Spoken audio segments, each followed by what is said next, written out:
Hey everybody, as smooth an intro as ever. Yeah, I definitely clicked the right thing there. So here we are, Kerbal Space Program again, and I am doing this because I am fed up with trying to record a replay for World of Tanks. It's just not cooperating, and I don't know why. I've tried multiple times to record it now, and the video and the video editing software are just not playing nicely together. So instead, let's blow some Kerbal Nauts up, because why not? They shall feel my wrath. So, oh, I was going to turn music back on. I turned it off so you wouldn't hear it in the background, because even when you're tabbed out of Kerbal, it's still, where are we? It still plays the music, so obviously that plus bark would have been maybe a little discordant, but it's fine. So I have a plan. Actually, I have several plans, but the plan for today is to turn the TOG that we have left in orbit, which is not the TOG we used for the rescue mission, it's the redesigned TOG that we used. We're going to use that as the basis of a space station, because why not? There's also another thing I built, which I will quickly show you, which is a fuel mining lander thing, which is the first time, literally, I'd ever built one of these. I spent a couple of hours doing this, and it took a couple of goes, but yeah, basically it's a lander that's equipped with several drills, and actually I was tempted to go back and add in another drill, but yeah, no, I couldn't be bothered launching it all over again just for an extra drill. So it doesn't quite mine as efficiently as it could do, but I've got a converter there that's making liquid fuel and oxidizer, and it's also getting a little bit of ore into its ore holding tank as well. So yeah, this is Gersey Kerman, who's just sitting there minding this thing. Didn't really need to have it manned, but it is, so there it is. Basically this will slowly fill up its fuel tanks, and we'll be able to use this to top up stuff that is in minless orbit. So that's the point of that being there. I might do another one for the moon, but it'll have to be redesigned because this engine is more than enough for getting off minmus. In fact, you can get off minmus just using monoprop power, basically. But for the moon, it might not be quite sufficient. Now, there is also, well, there's two things. There's a resource scanning satellite in orbit, and there's also the weird clone of Bob Kerman who switch to, there we go. So yeah, he's just floating in orbit around Minmus. I kind of have a plan for him, kind of, but that probably won't be in this episode. But yeah, we're suspicious of him. The fact that he just mysteriously resurrected is a bit weird, a little bit weird, so we're going to do something about that. But yeah, as I say, that's for a future episode. So let's take a look at the Space TOG, and let's actually see what we've got to work with. Where are we? The Space TOG III, here we go. So this is going to form, well, I don't know if it's going to be the core of a space station exactly, because it's got one docking port we can attach stuff to. So we're going to have some kind of multi-connector on this docking port. But it does have some very big solar arrays. So basically this can be fuel, monoprop, and power generation. So it's almost like the utility section of a space station. It's also got a little bit of crew accommodation. It can take 2 people in that crew cabin. But we'd actually, just while I remember this now, we'd better be careful not to make use of the engines, because if it's got stuff attached to it, we start accidentally mashing the engine power, then that would be bad. That would be very, very bad. So I've disabled the engines. Even if I accidentally hit shift, nothing will happen. So we want some kind of connector on here. And then we want to build, I don't know, some hab units or something. But this could be like the utility section. So we're going to basically design some stuff to go on the TOG.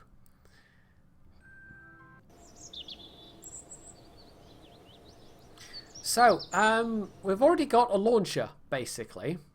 I don't need to spend time designing a launcher because for launching the resource scanning satellite and for launching the space buggy, we actually used this thing. Here we go, the Manly Mark I, as I called it rather unimaginatively. So this should be more than capable of taking the bits we need into orbit. Now what I'll actually do, that I think was my resource satellite? No, that was the space buggy, there we go. yeah, the fact that it's got an engine on it and all the rest of it should have been a bit of a giveaway. We want sub-assemblies or probe. No. So we've got that saved. We don't have this saved, so we do want to save this. So this is going to be the... What was it? The Splux. The Splux, the space buggy, the little ion-powered probe thing. So that's saved as a sub-assembly. If we need that again, that's there. I don't have to recreate it. So what we want is some kind of connector section. This can be relatively simple, in fact. And we can use some... well, it's basically got to be a tube with some connectors on the end. So, let's see, some assemblies. So what we want is... we want it to be a docking port, because that's what it's going to be connecting to. So that's our root part for this assembly. This has also got to have some control capability, because we've got to basically release it from this. In fact, we could probably have two of these, couldn't we? That would be simpler. So I could undock... Oh, that way. I didn't mean to do that. So that would be a little bit easier. Because the separator has a bit of force behind it, so it will kind of eject the thing down the cargo bay. And we want a more gentle separation than that, basically.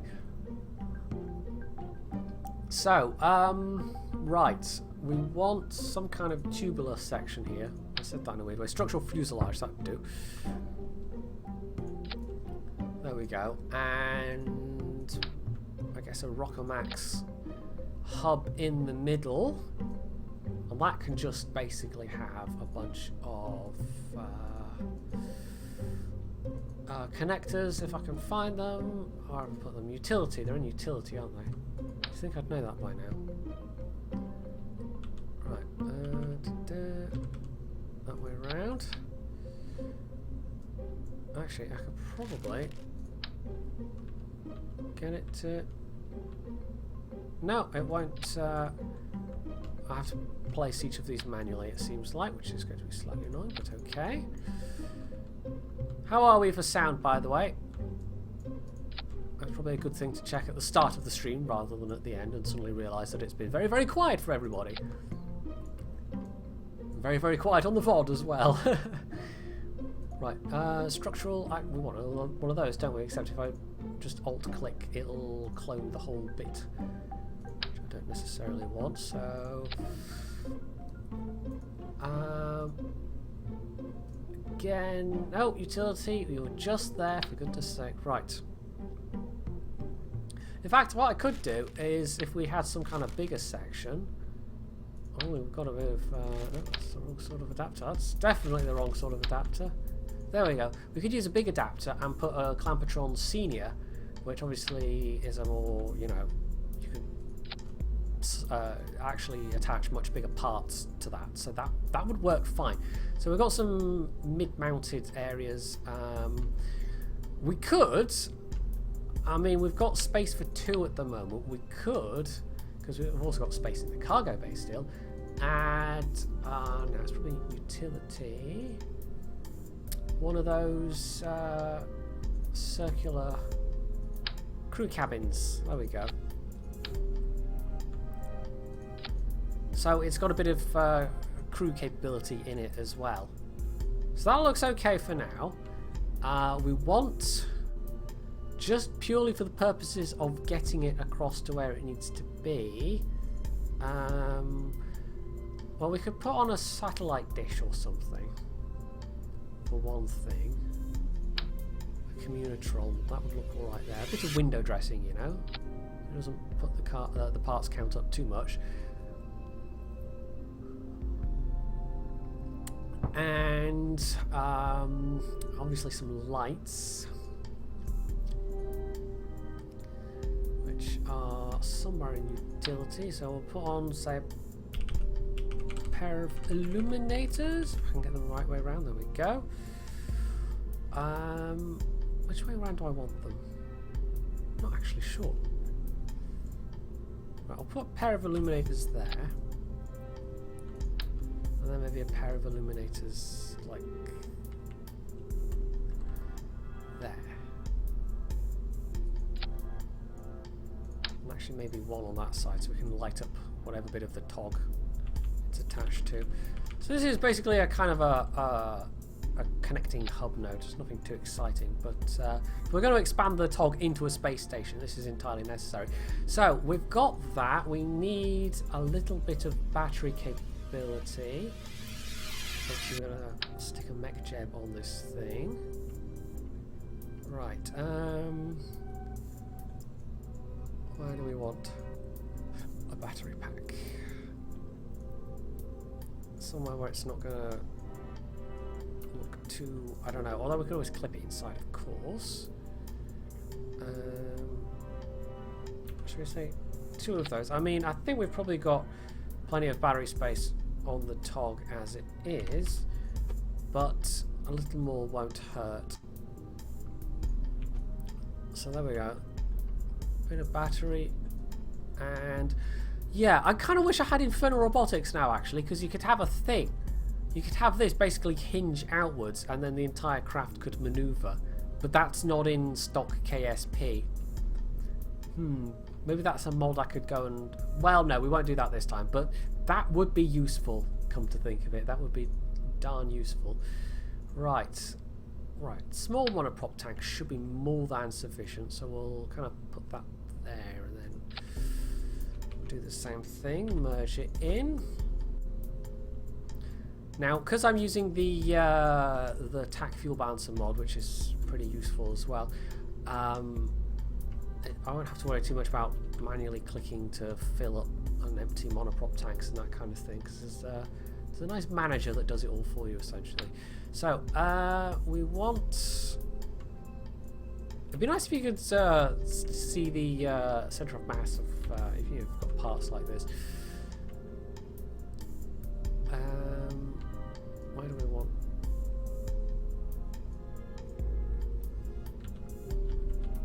three of those, and say there, and this is going to be more or less for manoeuvring it into position. Right,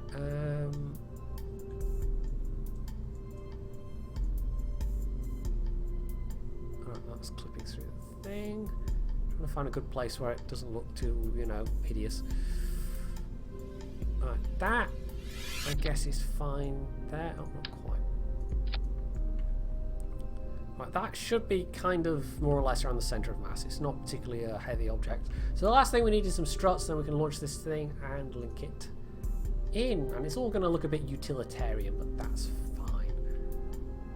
This is, you know, the TOG itself is not exactly the prettiest machine ever. Although maybe that's heretical of me to say that, I don't know. Right, we're going to want to probably put a couple of struts in.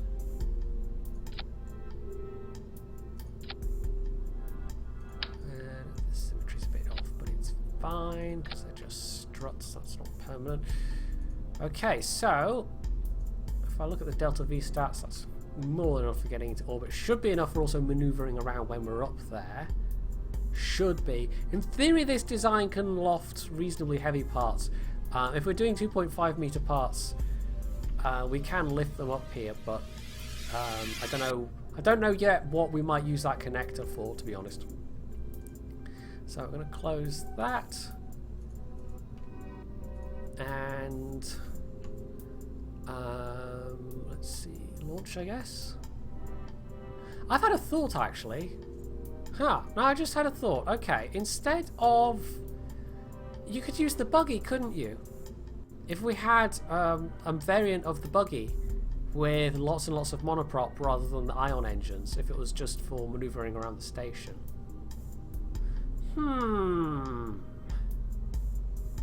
And that would save parts because I wouldn't have to have monoprop tanks, and I'm going to do that, actually. So we're going to take that off. In fact, we're going to take the batteries off as well. This is all saving part count, which is good. And we'll drop that into the sub-assembly area for now. We can call that TOGstation connector, or just hub actually. Hub is probably the simpler word to say there. Right, so yeah, that's slightly stuck through. How is that not even? I don't know. Anyway, I don't even. Oh wait, that had a. How did that have multiple parts in? What? Hang on. What?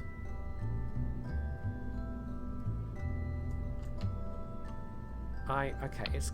What is it? What is going on? Why can't I just... For goodness sake. Yeah, no, the game's bugged out. Okay,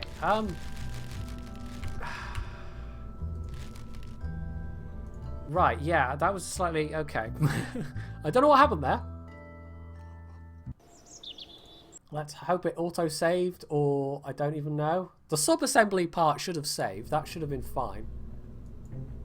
Yeah, it kind of weirded out on me. I don't know what happened there, and I don't know why there's docking ports floating in midair. That's very strange. Right,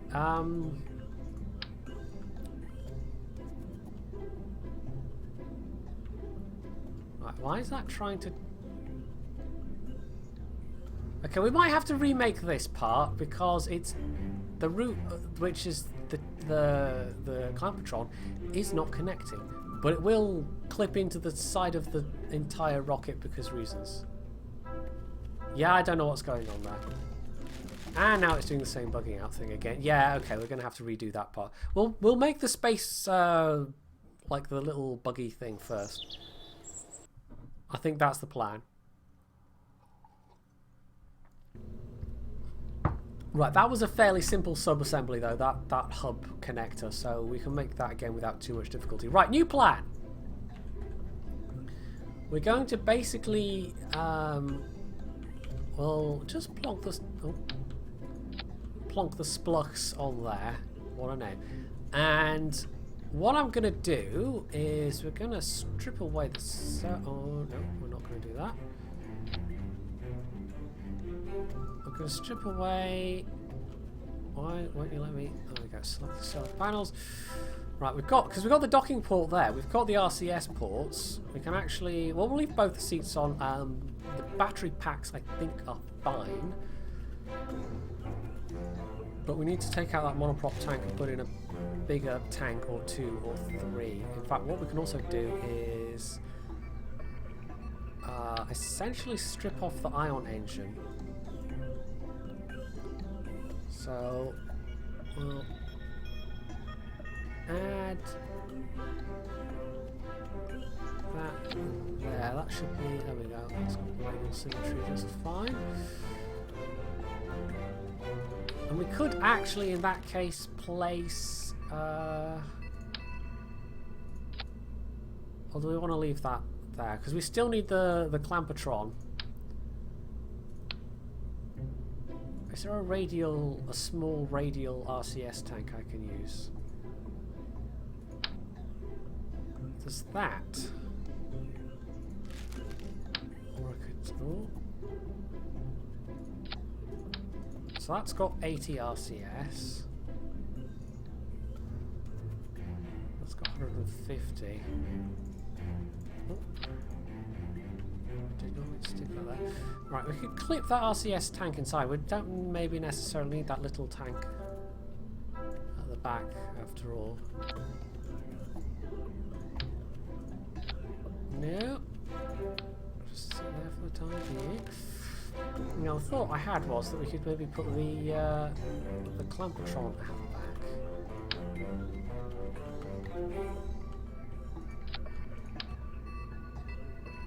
Just looks a bit hinky, maybe.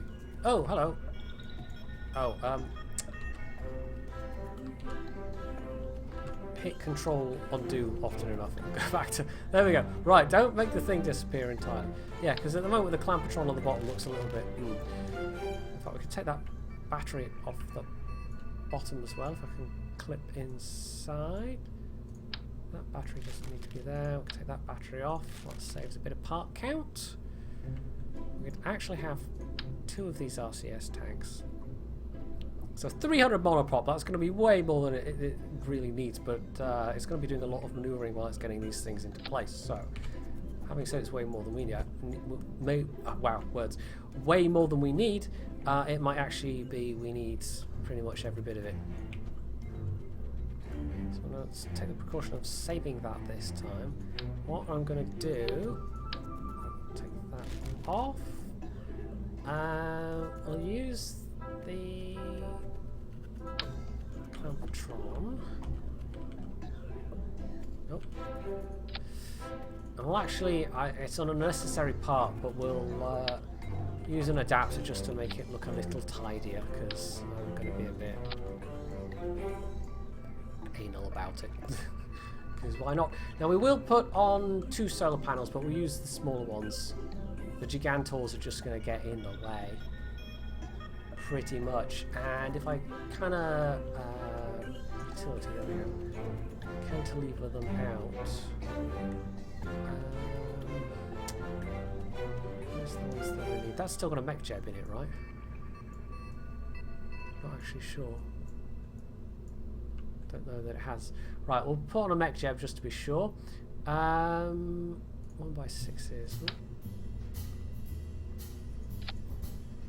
Which way? That way. Yeah, that'll kind of work.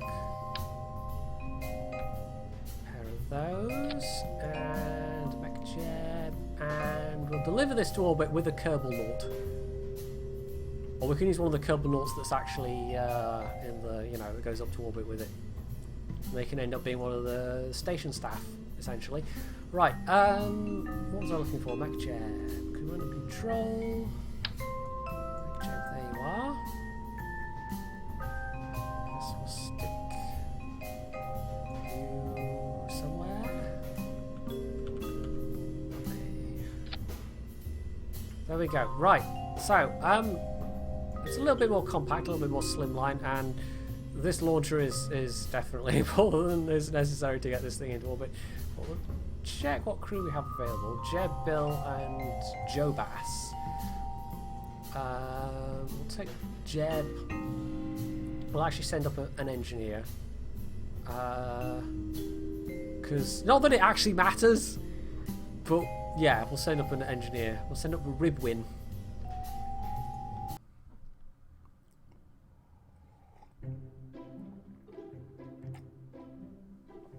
So basically, this is going to be how we construct our space station in orbit without the use of stuff like infernal robotics, where you could just have a hinged arm that comes out. But we're not going to do that. So we'll send it straight to a 200-kilometer altitude. Do we need to limit the angle of attack? I'll probably set that to like 6 just to be on the safe side so it doesn't start falling over the place. And we'll want to limit the stage to stage 2, so that should be fine. Should be, fingers crossed. So we've got more than enough of everything, I think. Yes. Should do. So there should be a relatively smooth launch. Should be. Should be, fingers crossed. So, how's everybody doing in the chat? I mean, I don't know how many of you were around for the last KSP, but I've actually been, like, apart from making the ore excavator, the mining thing, I ended up sort of holding back from doing stuff because I was sitting there thinking, you know, what things I can do in KSP that are silly.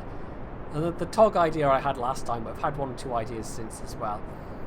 But I've been holding back from doing these things because, of course, I want to do it on stream. So I haven't actually been playing KSP as much as I'd like.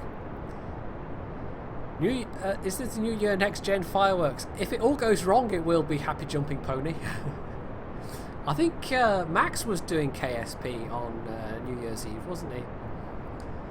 I think he probably was deliberately blowing things up. That would have been a good, you know, I kind of jealously had that idea, but we were having fun with... what was it? World of Warships, and then the servers went down for maintenance or the weekly scheduled restart. So we went over to Just Cause 3 instead, and that's actually today's video went out, was a highlight of Just Cause 3. I did consider doing a separate, like an actual recording, and I would have been able to do it high video quality, but I basically would have been repeating everything that I'd already said, which on balance I felt like it would be a bit more time efficient or whatever to just use the stream VOD. It's just a pity I can't stream in higher quality, because that would be nice, and it'd be really nice for the KSP stuff as well. So I don't know how often I'll keep doing that, putting up VODs of different games. If there's entertaining stuff or whatever, then I probably will, but for the most part, I think if I'm going to do stuff for YouTube, it feels slightly like cheating just to go, oh, well, there's a VOD. Stream highlight, there you go, job done. I mean, it's those can be nice too, but I like my content to be a bit more edited and a bit more kind of worked on than that. Hey, Schrott's Shadle, thanks for joining us. Right, let's just quickly check. We should be absolutely fine getting to orbit from here. We're going straight out to a 200-kilometer orbit because that's the usual orbit it uses for... we've actually still got one of these things sat up here as well. That's the usual orbit that it uses for matching velocity with things. So we'll redesignate the Space TOG III as a space station when we actually get over to that point. So this is all going so well so far. So we're down to the final stage. We'll pop the solar panels as well now that we're out of the atmosphere. You know, Brett, you're probably right. Yes, one day my internet will be good enough to stream 720p around the time everyone else is streaming 4K. That sounds legit. That sounds like exactly what will happen.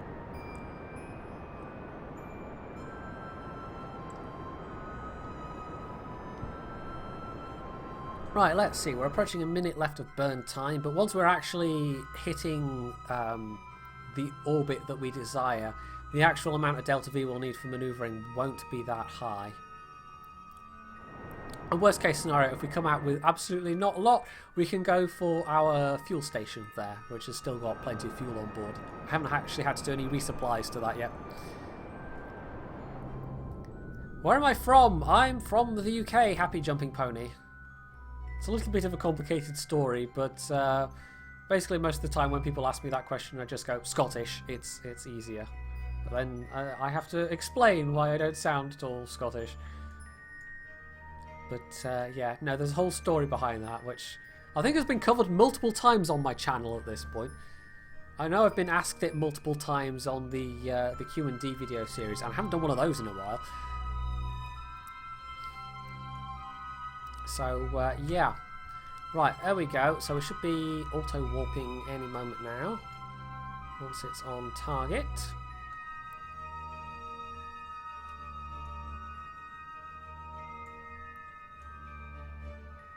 Oh, you haven't heard it, Schrotzschadel, or Schrotzschadel.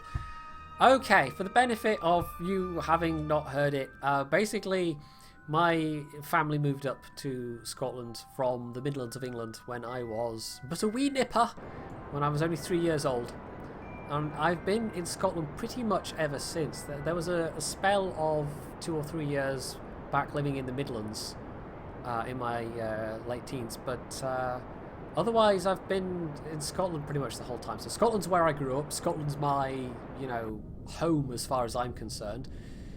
But somehow I just never picked up the accent, despite having lived in various places in Scotland. Right, okay, we are good to go. So we're going to set target for the Space TOG. We're going to use the horrifically inefficient rendezvous autopilot. And we're going to use... that with auto warping to basically get us there much faster than I would ever be able to do it myself. Now, if I pop open that thing, it's turning very slowly at the moment because it's not really got a lot in the way of reaction control wheels. In fact, probably quicker if I do this with TAC fuel balancer. So I probably want to be locking that one. So that should be both the buggy ones locked, and I can actually turn on the RCS ports for the rest of the ship. So it should be both of those that it's taking RCS fuel from. So that'll just make the turning slightly quicker. So this thing is literally just going to be attached to the space station as a little kind of space buggy thing. A little utility bike? I don't know what to call it exactly. But it's essentially the same design as the Splux. Literally two kind of cubic strut things. Octagonal struts? Not octagonal struts. There's the, well, octagonal ones, wow, it's in the name. They're big-ish but not huge struts. I should know the name for that. And a couple of RCS tanks, batteries, a light, little command wheels. Anyway. So that was our first maneuver. And then we're going to be matching orbits. This is all taking very little delta V to do. Orbital maneuvers generally do, unless you're doing something completely drastic like changing your plane of inclination. If I was trying to change to a polar orbit, for instance, I'd need a lot more fuel than I've got. I don't... Yeah, you have to ask for permission, Happy Jumping Pony, if you want to post links. I don't know how Moobot does it, by the way.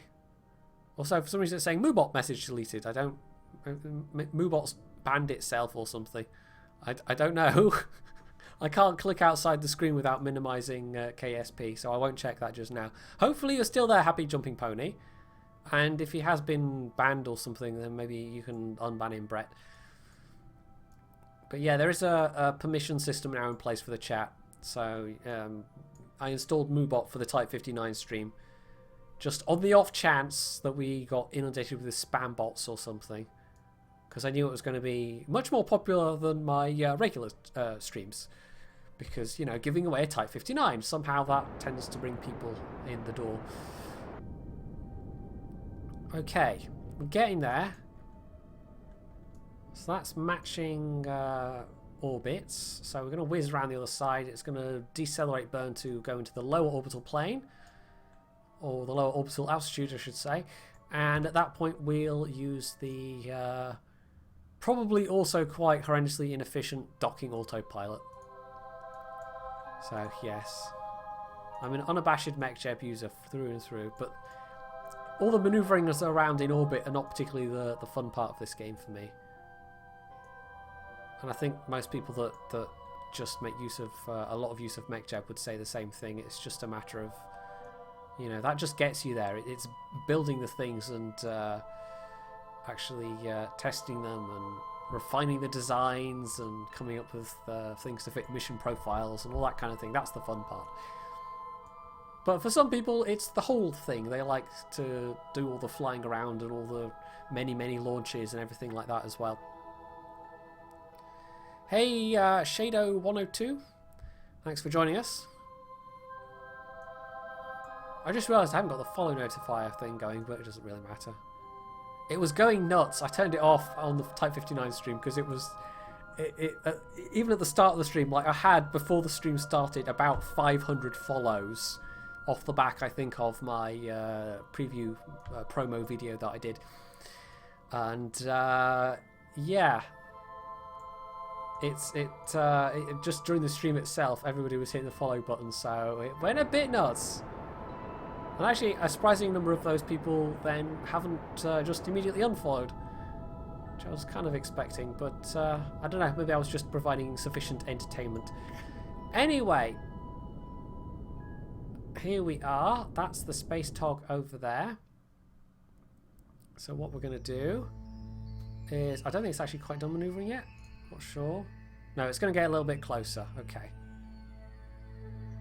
We're going to go and basically attach this with a pilot aboard, because we do have some crew accommodation. They're not just going to be sat out in a seat. I was kind of surprised, I have to say, Korpenflieger. Well, not by the people tuning in, but by the fact that I learned the other day that they only gave a couple of us Type 59s. I thought everybody got the same thing. I thought everybody got the same giveaway prizes. But it was only actually a couple of us that got the Type 59s, and I was kind of surprised that I was one of those people. Like, QB I can understand, but Circle not getting one was very odd in my eyes. Because even on Circle's YouTube channel, which is mostly stream highlights, he still gets a lot more viewers, and he's got a lot more subs than I do, so I don't know. He definitely could have commanded a lot more viewers if he'd had a Type 59 to get away. I'm definitely not going to be under any delusions about that point. So I just found it slightly odd. Okay, you're back, Happy Jumping Pony. Yes. Good, good. You're not permabanned. Right. So it's a bit of a... It doesn't maneuver particularly fast, this thing. It's a little bit cumbersome. But that's fine. It's mostly just a kind of delivery mechanism.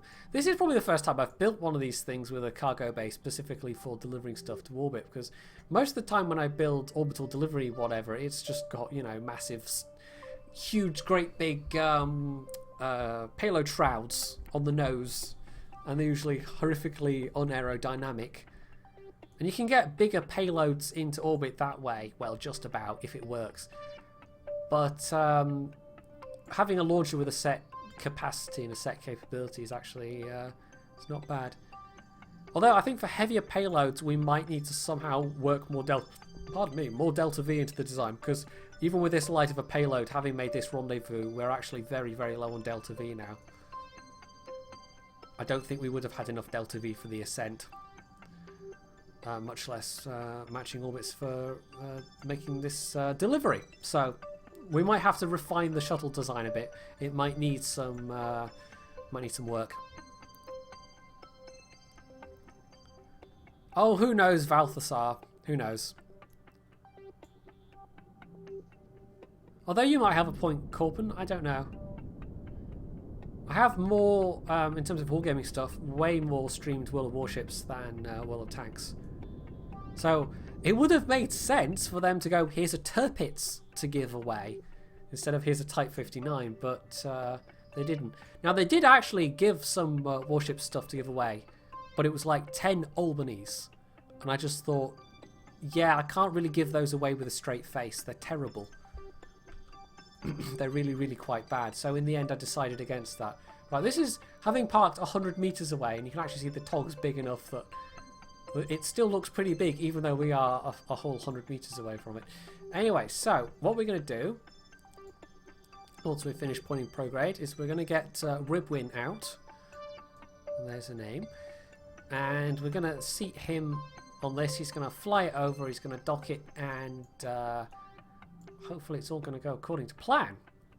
Now it's funny, this is kind of like the back and this is the front, but we're going to be essentially flying backwards. I really maybe should have put the docking port on the front, or what is supposed to be the front essentially, but anyway, so let's let go. Let's go and seat him in the command seat. Actually, he doesn't need his lights on really, does he? Hey Dassicus, thanks for joining us. We're starting on our next project, which is we're recycling essentially. We're going to use one of the space TOG that's stuck in orbit to form the basis of a space station. Right. Right. No, what are you doing?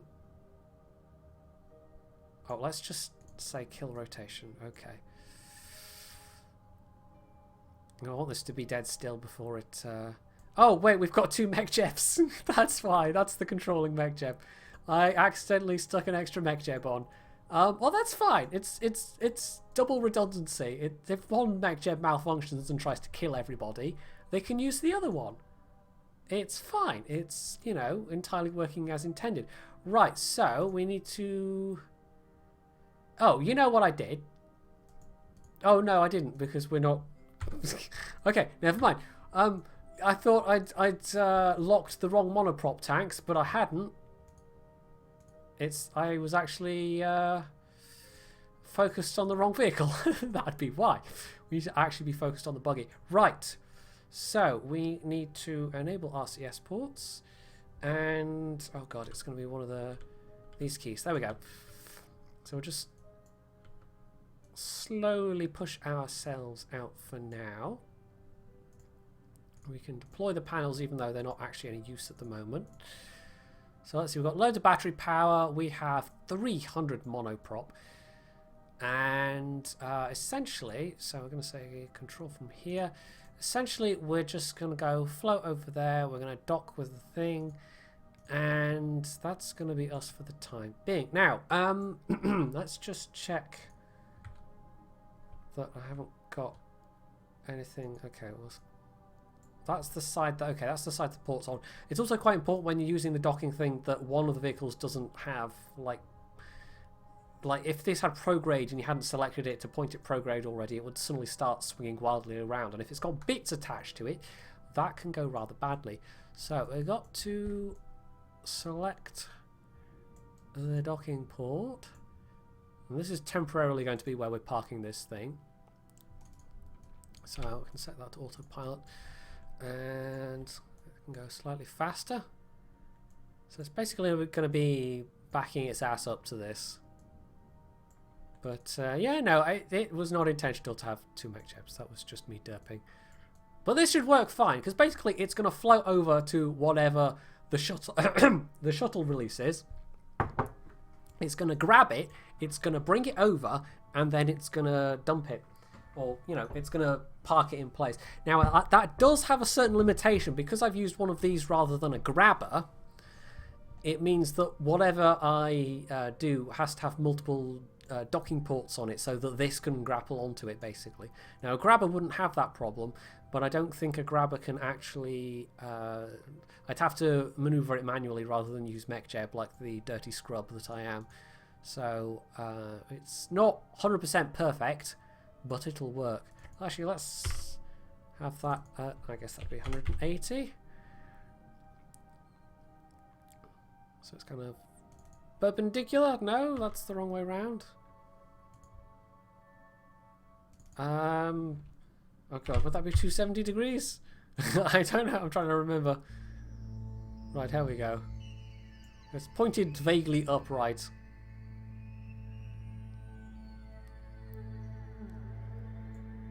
Hey, Duck on the Zile, thanks for joining us.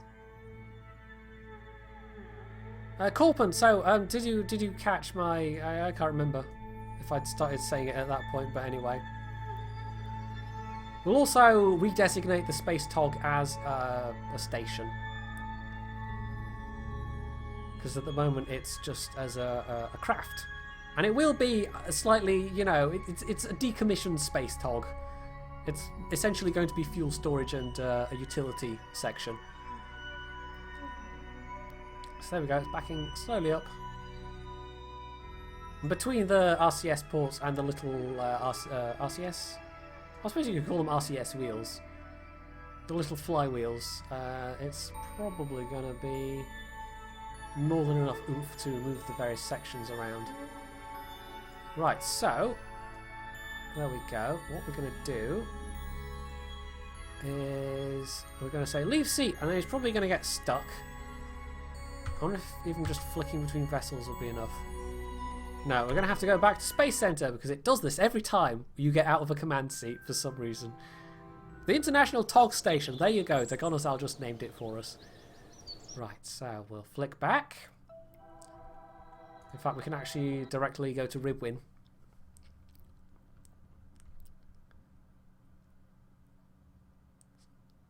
Okay, so technically this is going to be my second station in orbit. I do already have a little fuel station, but yeah. Now, part count's going to be a problem. The FPS when we attach, like the FPS with the Space TOG is already pretty bad. So the part count once we actually add more stuff is probably going to be horrendous. But we can't really help that, unfortunately. So I'll very quickly make sure. Oh, this is a problem. No, which tank is which is going to be? Are they going to be? Yeah, okay, that's the bottom two tanks. So we're just going to... Oh, no, not transfer out, transfer in. We're just going to make sure that both these tanks are basically always fully topped up. because this has already got a supply of monoprop aboard, so we don't have to worry about monoprop for a while, even though we are going to use up a lot of monoprop during these operations, but that's fine. So there we go, Ribwin is safely ensconced on board. We can actually now close the cargo bay, point this thing retrograde and deorbit it. We've also got another one of these floating up here, which we should probably deorbit as well. Hey Conway! So yeah, we'll get this one on the ground, we'll get the other one on the ground, and then we'll send up the core section. And then we'll probably do some habitation and science or something after that. So we basically already know what the design of the core section is going to be, because before I had this brainwave of having a space buggy, we had essentially designed it. It's just for some reason it wouldn't save as a subsection, a sub-assembly. So that's nice to pointed retrograde. We'll just fold the panels away, because otherwise you get bits of panel flying everywhere when you start re-entering the atmosphere, which looks very messy. So go. Should start intersecting the atmosphere soon. Use our remaining delta V. So we'll also need to do a little bit of a redesign on this thing, because at the moment it only just has enough delta V for a light payload. We can't even make use of the entire payload bay, which is a bit of an issue, because we kind of need to be able to. So I might as well actually just, I mean, we're going to make a steeper descent because of it, but I'm going to burn off the rest of the fuel, and hopefully we'll get to the ground a little bit quicker that way. It'd be nice if you could tab out and leave, like if you've got everything a craft needs to safely descend, if you could just go, right, I'm going to put that on a descending trajectory, and it's, you know, it's got all the bits it needs, and go back to the space center and do the next thing, and instead you've got to basically sit and watch it. So decouple and wait for the atmospheric effects to happen, because there's not really a lot else to do in the meantime. And Jeb's not even in the right seat where he can look out the window. God damn it, Jeb.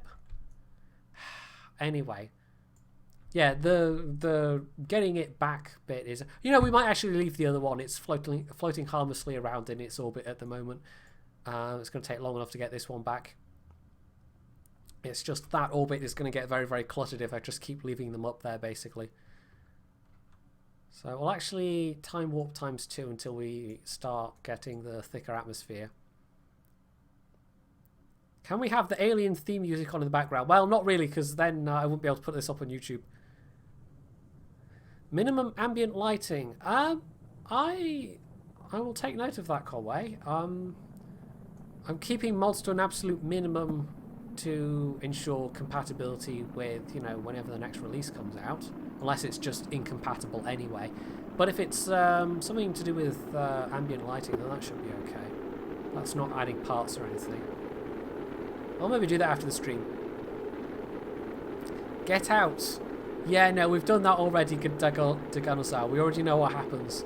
What will happen is Jeb will die and then mysteriously come back to life again somehow, and be a weird clone that nobody knows quite what to do with.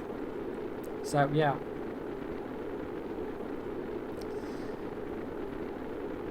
So, how's everybody's 2016 been so far? I haven't really kind of asked that yet, I don't think. It's been a bit wet and windy here, and I had a bit of a dirt moment on the first when I thought, I'm going to go to the shops, and then I actually checked. And one of the shops, one of the supermarkets in the main town of Stornoway was actually, or had been open, and I'd missed it, and the other one had been closed. And surprisingly, it was the Tesco that was closed, and the Co-op that was open. And you'd think it'd be the other way around, but no. Anyway. But I suppose, you know, people that work in supermarkets need a holiday as well. It's fair enough. You had some snow. We haven't had any at all, Mechanic. We may have had some back in, God, like October, November maybe? Oh no, actually I don't think we even did. It was quite surprisingly nice. In, like, really up until, I think November. We actually had some pretty nice weather. Oh, you're back to work tomorrow, are you, Brett? Well, rip. There we go. We're going to have a nice gentle touchdown in the midst of all this grassy nothingness. Which is fine. Jebediah is an old hand at this by now, at least in this playthrough. Right. I think we're about to come down. We're not that far above sea level here. The ablator always explodes. They must be fragile. I don't know. It always explodes. It can withstand the heat of re-entry, but a little bump on the ground, boom, every time. So, next launch. And yeah, I think we'll leave the Manly Mark 1 space delivery truck up there for now. So we'll probably save that little modified buggy as a sub-assembly as well, and hope that it doesn't bug out on me, because that was annoying. Right, let's call this the Spluchs Mark II, and obviously this is going to be so we've got one that's RCS for just, you know, moving stuff around, and another that's kind of weirdly, I don't know, anyway, it does a weird thing. Right, so how, right, okay, I think what we want to do, if we want more Delta V, is just ditch these outer tanks and put tanks with more Delta V on. I think that's by far the simplest and quickest way to do it. So before we actually get our main section put in, we're going to, let's see, fuel tanks. Now, it's probably just going to be more orange sections, isn't it? Because we don't really have any in-between bits. Or we could use some of the smaller Rockomax tanks, but I think that wouldn't be much higher in terms of fuel capability. No, I guess another Rockomax Jumbo on the outside, which, yeah, with sufficiently powerful engines, should give us plenty of Delta V. So our Delta V's dramatically plummeted by putting those on. But when we actually put the engines in and get the fuel lines in place, now that should do that on the other side, so that's fine. So this is fairly basic asparagus staging. Right, immediately the Delta V has shot way up, but our TWR is way too low at the moment. So we want more skippers, maybe? That only gives me 5,300.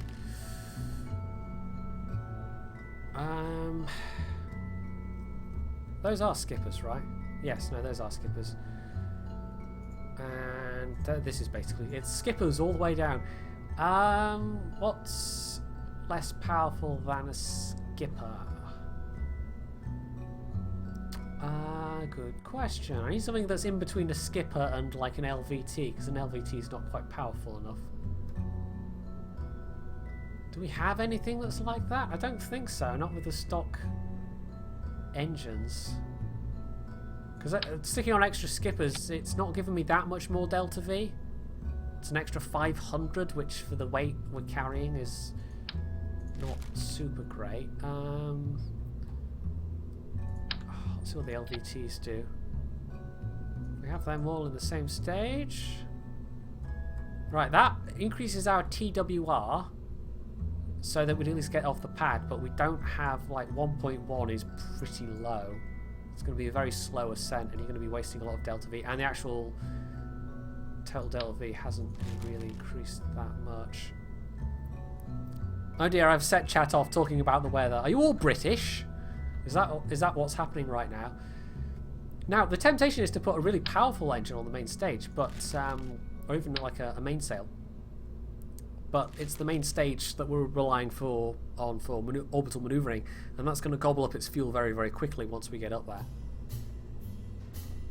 But just for a lark, we'll see what putting on a mainsail does to the Delta V. I put these on the outside. Right, no, that gives us less Delta V. Definitely less Delta V.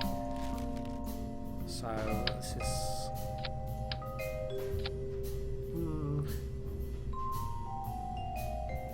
do we just go with this? The outer tanks give a minute burn time, 1.49. It's pretty decent for... Mind you, that's the dry takeoff weight, or the M2 takeoff weight. We haven't actually added a payload in yet. We might need some SRBs or something. We'll see, we'll see. Right, we'll stick in the payload and then we'll see if we need some SRBs. And we'll also very quickly stick some struts on because that's going to wobble like crazy. Structural. So if I stick some struts onto the main body. Strut them to each other as well. There's more struts! More struts. You always need more struts. Everything is more struts.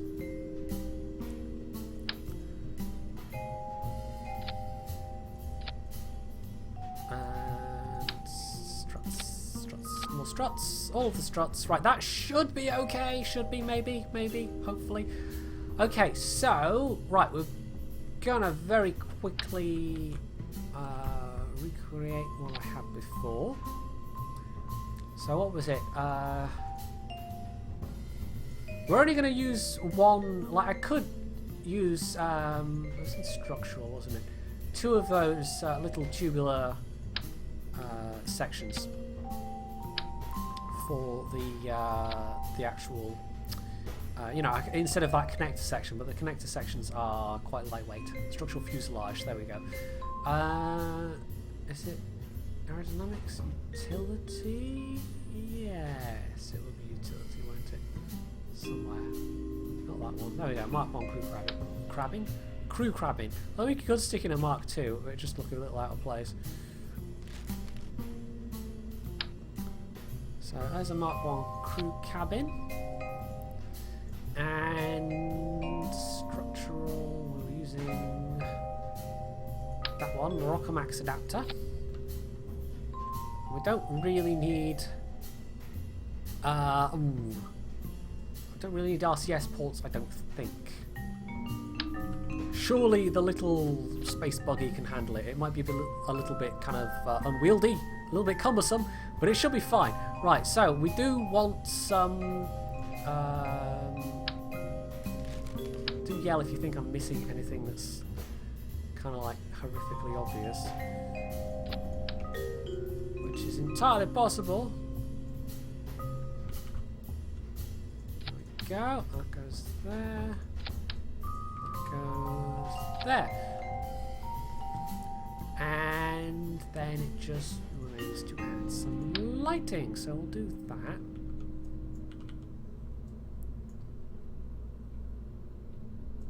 I'll actually have it offset so it's like there.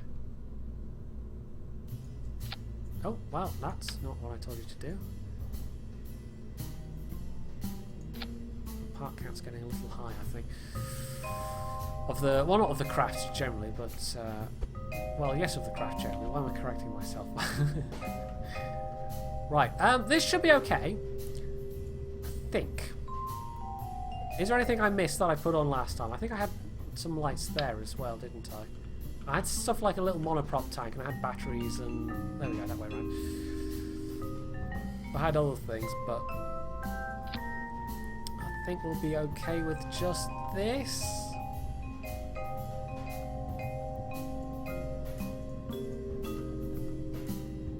So we'll also take up. Let's give somebody else than Jeb a go. Lagertine. Okay, there's a name. We'll send one of our orange suits up. We'll send Bill, and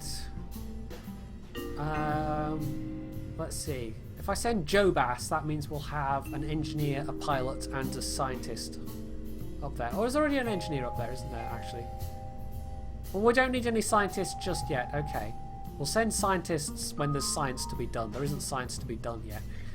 So, okay, what's that done to my Delta V? I think we might need some small SRBs. Just some small ones, mind. Just for a little extra kick off the launch pad. So, structural? Yes, structural. Wheel decoupler.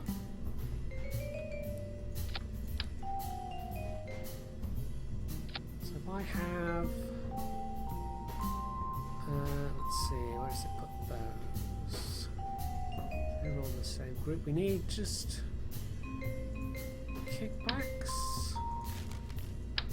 Thumper. Couple of thumpers. Right. Well, actually, what gives more thrust? 593, 250. Thumpers give... oh, not that much thrust. So we'll do that. Nope. It's not clicking the right part there, apparently. Right, so this does total delta V. So they'll burn for, yes, okay, less than the main stage. That gets our surface TWR up nicely. And our total TWR has gone up a little bit as well. So, oh, that hasn't actually. Well, wait, what? Did it double on one side but not on the other? There we go. We're going to have unequal thrust. If we try and take off with only 3 ice RBs, that's going to be a little bit wonky. A little bit wonky. We don't want a little bit wonky. Although it might be a little bit wonky regardless of what we want. Because this is Kerbal Space Program. And a little bit wonky is... oh, yeah, I meant to do that. Quite often the name of the game. Right, where are we? Okay, so... let's get the staging correct. And let's launch this sucker.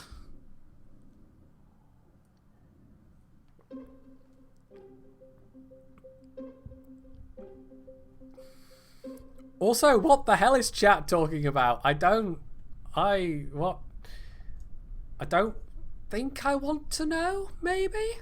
Not sure. Don't think so. Anyway, 200 kilometer auto. Did I? Oh, I didn't strut the payload. Oh, what's the worst that can happen? What's the worst that can happen? I didn't strut the payload, but it'll be fine, right? It'll be fine.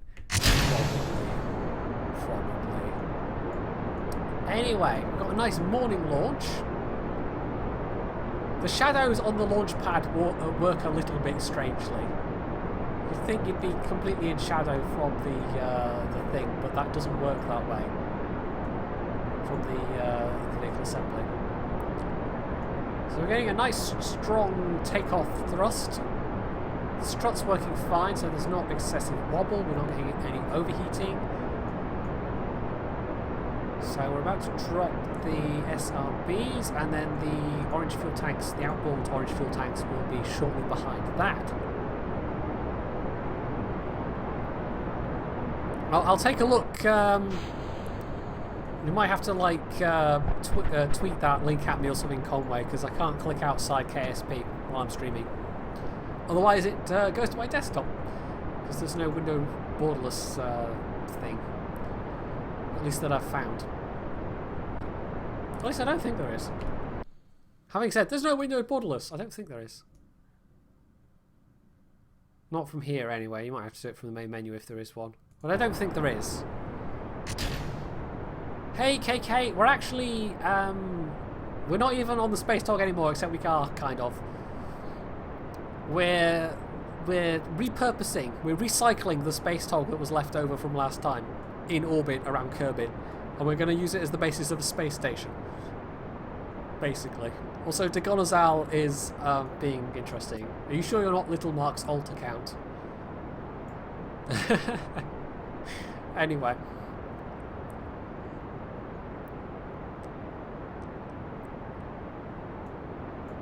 So it's all looking good so far.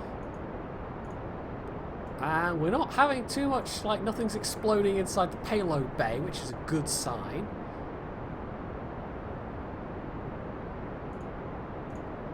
I think we're doing alright for Delta V. Still in the orange tank.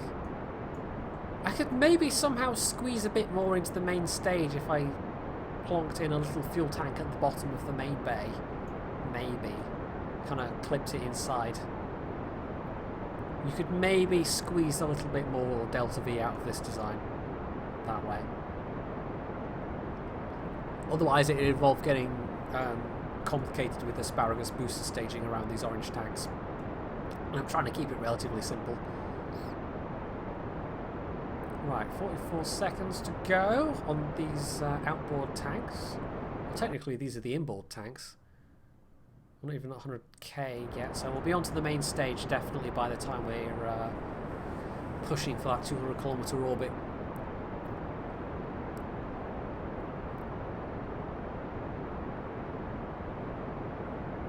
Also, apparently, Takonasau likes his women with a little brown sugar and lemon juice. Today we learned. Anyway.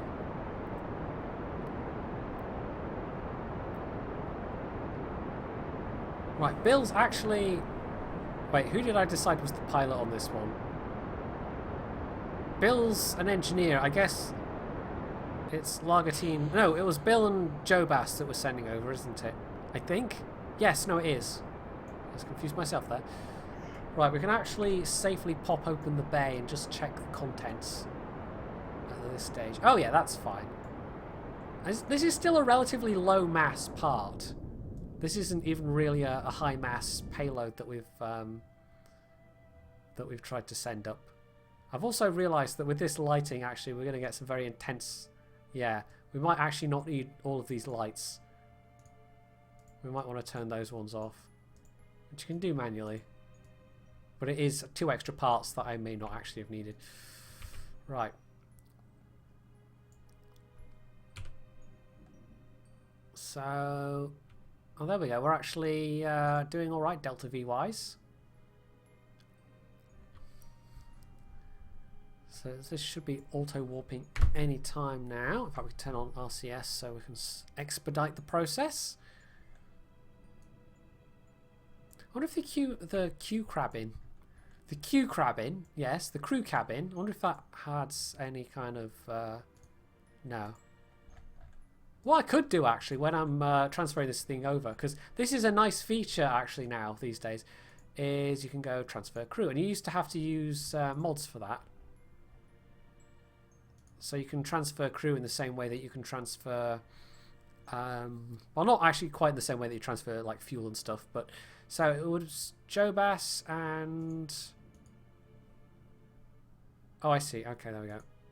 Or do I just manually click? I haven't done this very often so far. Oh, you do? Okay, you actually click on the part. Yeah, you used to have to do this with mods and things like... Was it connected living spaces? Who else was I sending over? Bill. But this is quite nice that you can do this these days. Anyway, so they're now actually, they've kind of somehow climbed from there through a fuel tank. Through those hatches, okay, those actually have hatches and that's a hollow section. But that's a solid thing, so they've climbed through several solid structures to somehow get inside, but... Oh, I didn't mean to furl the panels. Anyway, and the downside of that is you have to actually have vision to be able to... it has to be selectable, so if you bury things inside other things... you know, mods like TAC Fuel Balancer you might be able to in future use for transferring crew, but anyway. Hey Darth Danya, thanks for joining us. The Q Crabbin, exactly, Jack Beauregard, yes. I always say exactly what I mean to say.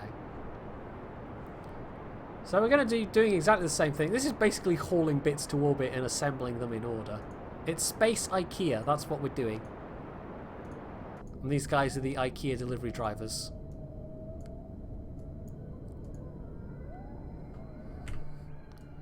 Except, you know, with rockets. Oh, also, I tell you what I forgot to do last time. We'll actually quickly... Right, that's now in orbit. We'll quickly jump over to the Space TOG. Because we forgot to rename it, which was a bit of an oversight. So, I should be able to... get rid of that. Rename vessel. Set it to Space Station. And it's going to be the International TOGstation. So there we go. It's now been officially designated as a space station by whatever authorities control these things on Kerbin. I don't know. Anyway. So, that's going to be that one. Swedish rockets are moose powered. Well, today we learned.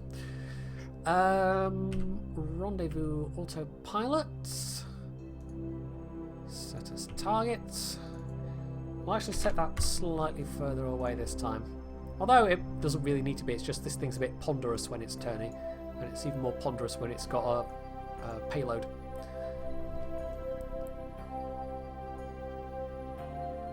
Anyway, we can also have a little look inside the crew cabin. And wow, they're right in each other's face, aren't they? There's not a lot of room in this thing. We'll probably send up more like cabins and stuff than we need, because wow, that perspective effect is kind of like, hello. Yeah, that's a very wide field of view. Yeah, that's not at all disturbing. The actual accommodation is going to be quite cramped, but the Kerbals don't seem to mind. They just like sit in seats all day long, apparently, and they're fine with that. So we'll have a couple of extra cabins that won't necessarily be occupied, like by active crew. But yeah, this isn't the TOG, Nikos. This is my delivery system, basically. This is my space delivery truck. Now we actually have, with a heavier payload, more delta V than we had last time coming into this bit of the manoeuvring. So the extra boosters and everything seems to be working absolutely fine. They absolutely are doing their job. So this redesigned space truck is, you know, design successful, I guess. But yeah, it is slightly disturbing how far in their mouths you can, you know, you can basically get the view that their dentists get, essentially. Hey, Raylin. No, you can't make space elevators. That would be so cool if you could make a space elevator as a thing. And I don't know how you'd do it exactly in KSP, but it would require, you'd have to be able to do very, very accurate geostationary orbits, which you can't do at the moment. And you would have to have... Oh, I don't even know how that would work. I don't think it's actually technically possible within the game. But it'd be really cool if it was. That would be so amazing, actually. As like a kind of an endgame thing, maybe? Like a really complicated project with, I don't know, specific parts that you needed to get into orbit and assemble, and then it would kind of winch down a diamond filament and connect it to a ground station. And that would be pretty damn cool, because you could then use that to send bits up into orbit and to send crew up into orbit. But no, sadly that's not a thing. I want that now. You've said that and I want it, Ray, and it's just probably not possible. Damn it. Oh well. Anyway, no, this is, you know, it's rockets. Sadly, space elevators are not a thing in this game. But Kerbal Space Elevator Program, that would be cool. I want that. Anyway.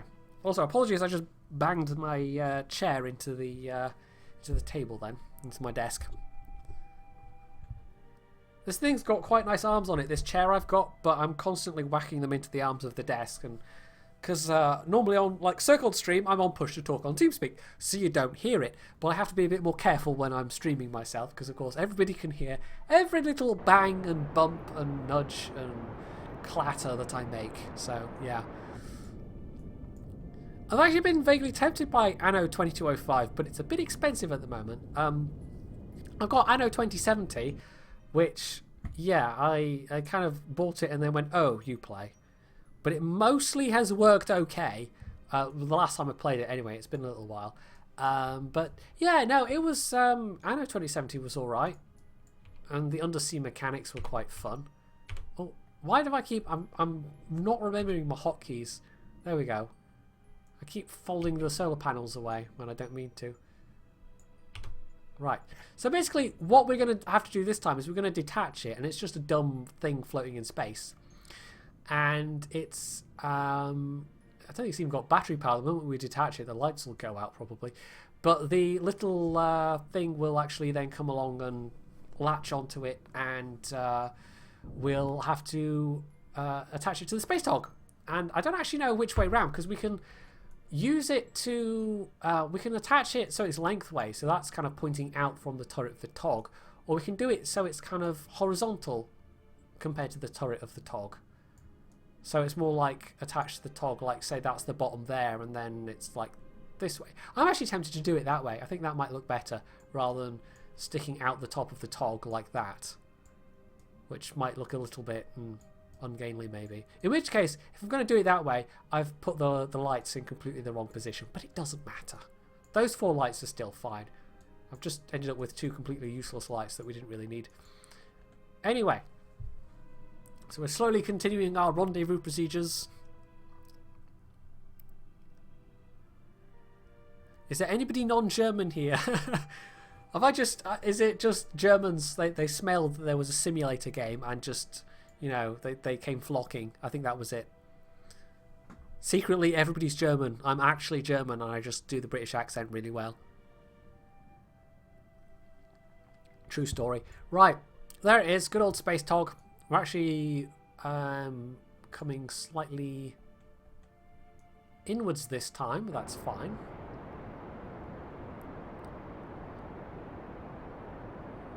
Yeah, we've got way more delta V this time. So the we had what, 500? We've got over 1600 meters a second delta V. So we shouldn't need to do any more redesigns of our launch vehicle. The current configuration seems to be just about perfect, which is good. Well, this is moving very ponderously to... apparently got another 2 meters a second burn to do, which is like a little puh from the engine pretty much. You could do that on the RCS. I don't know why it doesn't just use the RCS for really small birds. But anyway, it's actually taking now longer to point in the correct direction than it would to make the burn. Half the British royalty is German anyway, pretty much. Pretty much.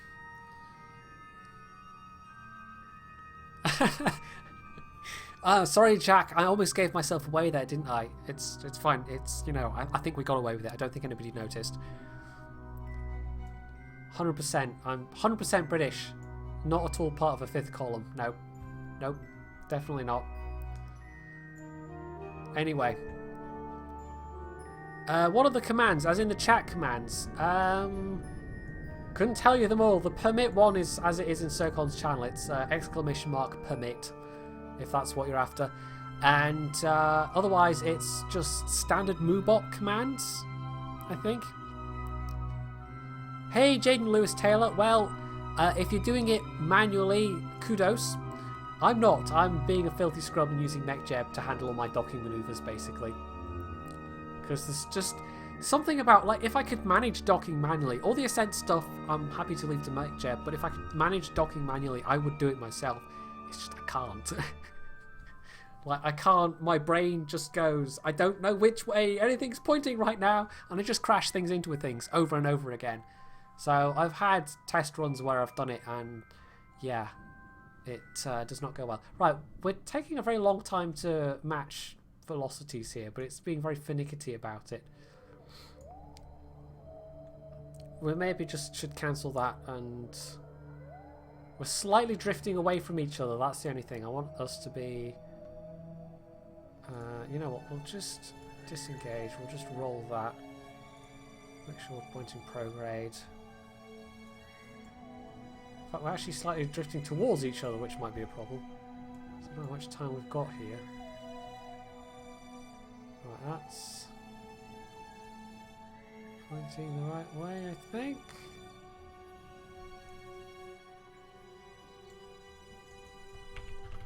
Actually, if I say 100 meters, what will it freak out? Don't know. Yeah, I think actually we do need it to complete the maneuver, because otherwise we're going to slowly... It's going to be a slow motion crash. And we don't want a slow motion crash. Slow motion crash would be bad.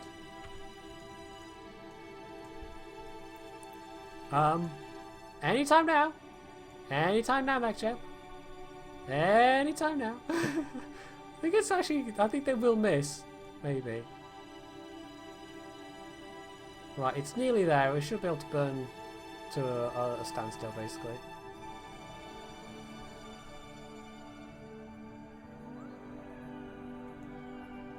I mean, technically it would be a high-speed crash. These are both going at, you know, orbital velocities, well over 2,000 meters a second.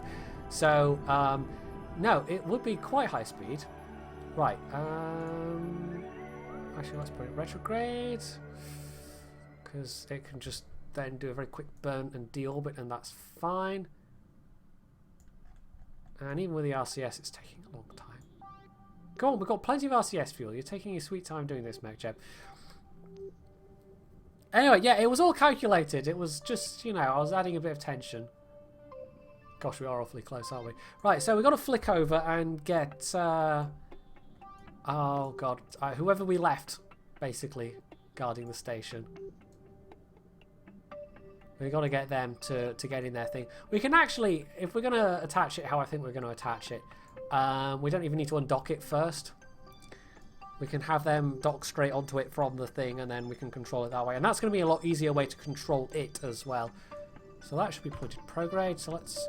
Ribwin, there we go. So Ribwin, we're going to get you out of your comfortable little... oh, God. There we go. Back slowly out. That's fine. Don't knock off any solar panels, Ribwin. The insurance doesn't cover that. I don't know what the insurance on the Space TOG would be like anyway, but... right.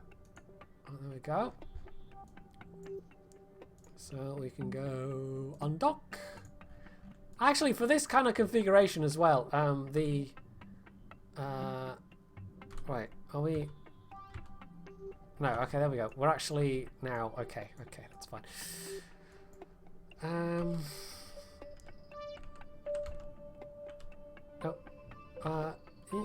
No. There we go. Yeah, most of the time when I'm doing the controls, it's like just experimentally pushing buttons and... Oh, that does that. Okay, and okay. Right, so control from here. I'll go set as target. And this should be pretty easy.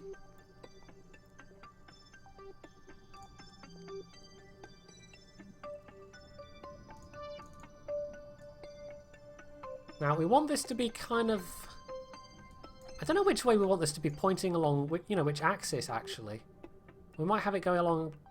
Well, if it's going along that axis, it partially blocks those solar panels at certain times.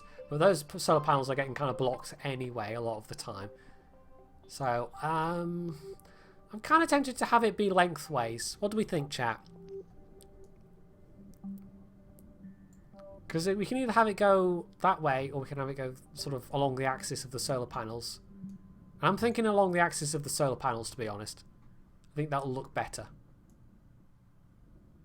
Which will mean the big end will be kind of pointing out, as it were. Yes, the big end will be pointing out. Yes. What? I don't know. Anyway.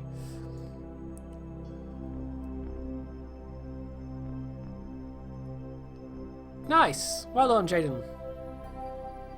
If you're doing it, you know, in the dark as well, that's hardcore mode right there. So, there we go. Decouple node. Right, so we're definitely focused on the shuttle right now. So we want to gently, ooh, ever so gently, pull away from the bay. And then we're basically changing from, there we go, that control node. And we're going to set target there. And I'm also going to quick save, just in case I put it in the wrong configuration, like I put it around the wrong way or something. So, I was slightly worried that this thing would, you know, just be ungainly with not having any RCS parts on it itself. But, no, I think this is going to work perfectly fine. And honestly, I could do all this. I could just have gone and installed that mod I mentioned earlier, Infernal Robotics. There we go. And we could literally have had this come alongside, you know, that kind of extends out at 70-degree angle or whatever, and then we kind of dock one side, undock the other side, hey presto. But this is kind of entertaining in its own way, I think. This is kind of like, there's still satisfaction in doing it in this particular method. So, 0-degree roll should put us in the configuration I want, so we'll be facing that way basically. So we can actually temporarily turn off that while MechJeb's doing all that. Do my usual thing of taking a couple of screenshots as well.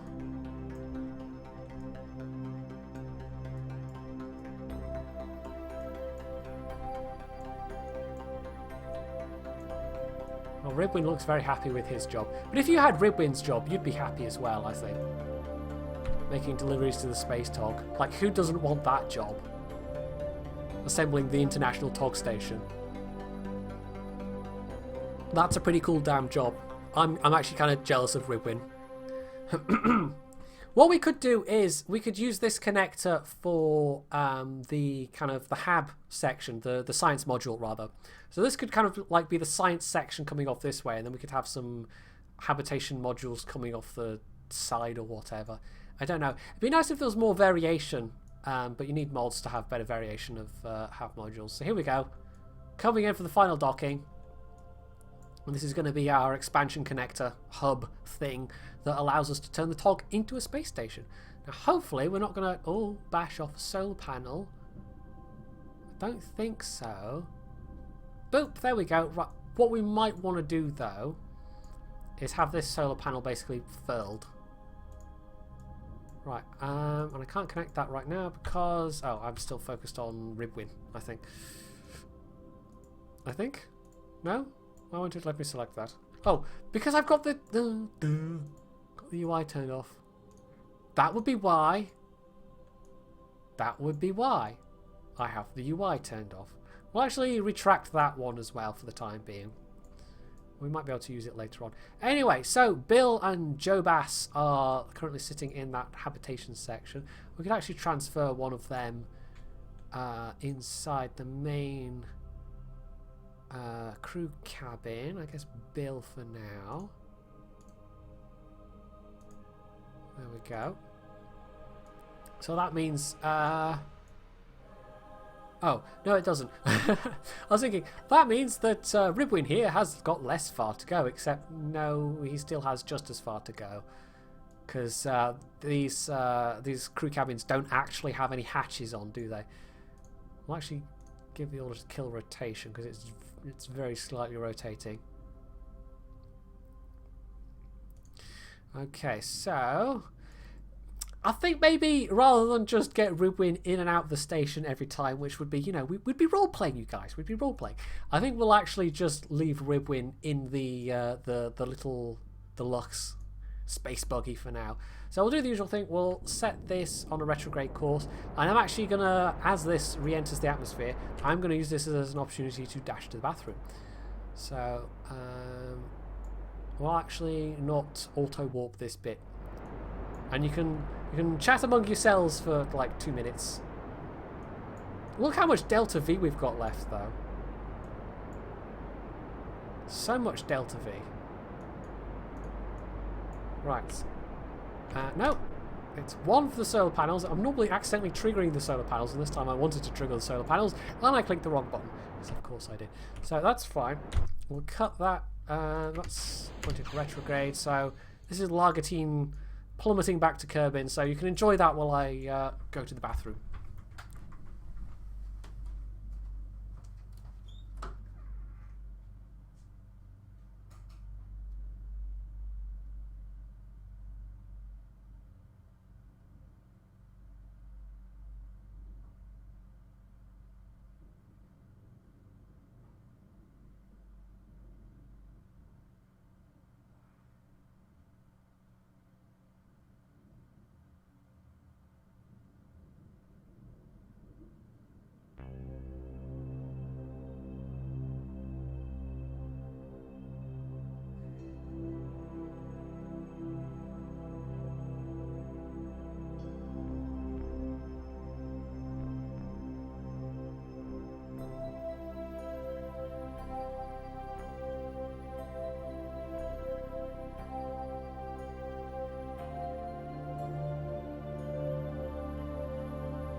Right, there we go.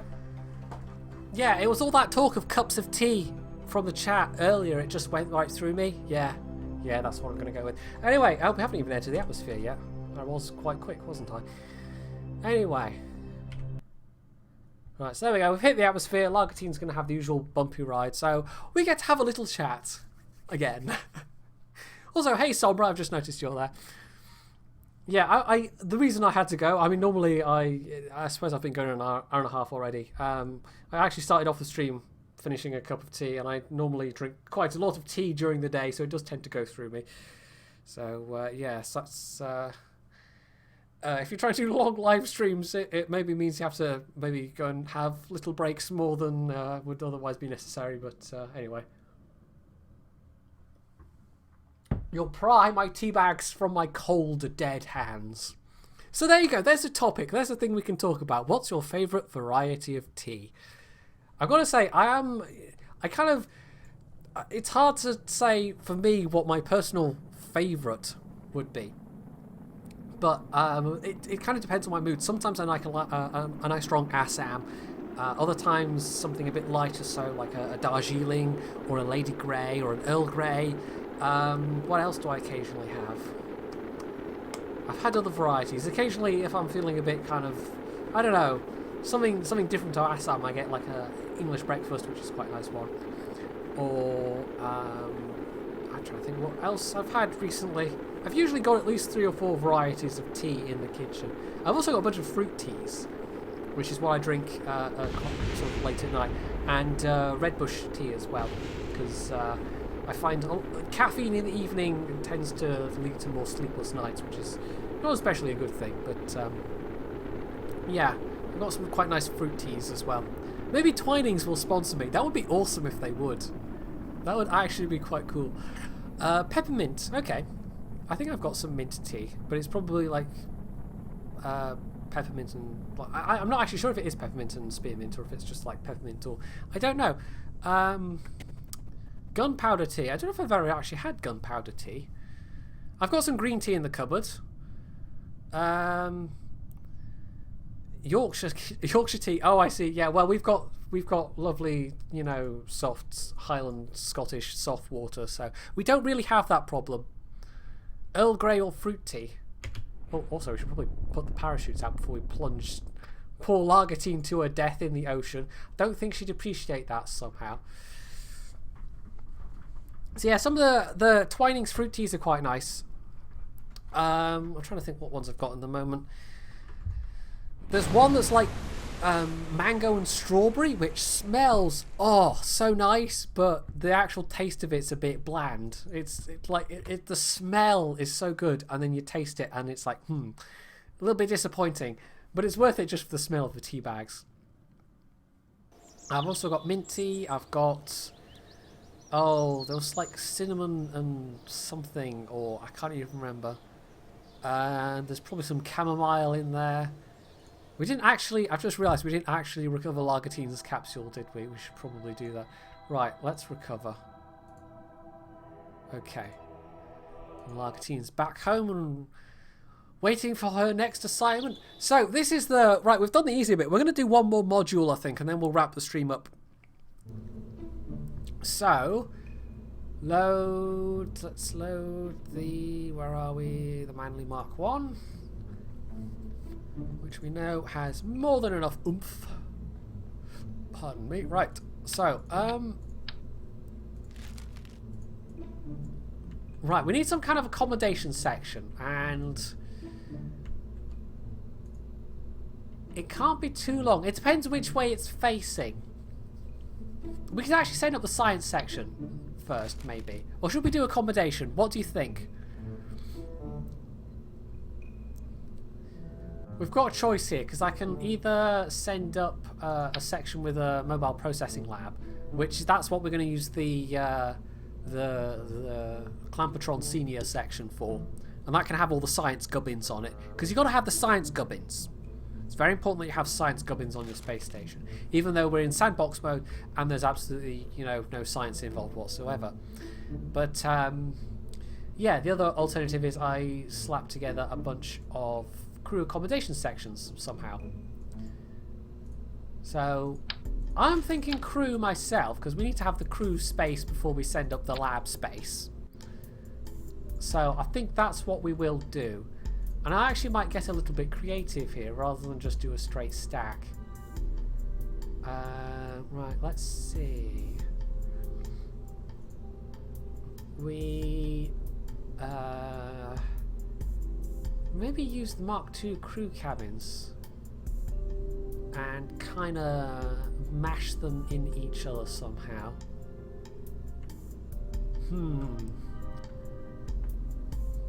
Tea with marzipan? Okay. Orbital death lasers. No, there was budget cutbacks. T-Demon. Or T-Damon, I suppose that should be. No, we can't fit one of those in. Why am I even looking at one of those? What do I want? Buy adapter, maybe?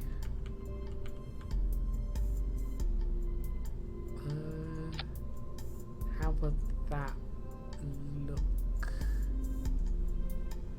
I don't think that would be the right way around, would it? Also, that looks a bit, you know... Okay, maybe not that one.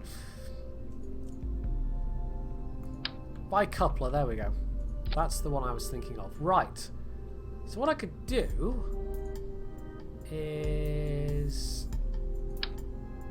Now, we've actually got a choice of crew sections here, but the hitchhiker storage container is... it's a bit plain, but that's an option. We've got the massive Mark whatever passenger module, but that wouldn't really fit in because that's the same profile as the actual cargo bay. We've got the Mark 1 crew cabin, we've already got one of those. Or we could use the Mark II, which has double the capacity, and I could do something like this, is what I'm thinking. But I'd want to maybe kind of merge them in together a bit. I don't know how that's gonna, how well that's gonna work with the adapter though.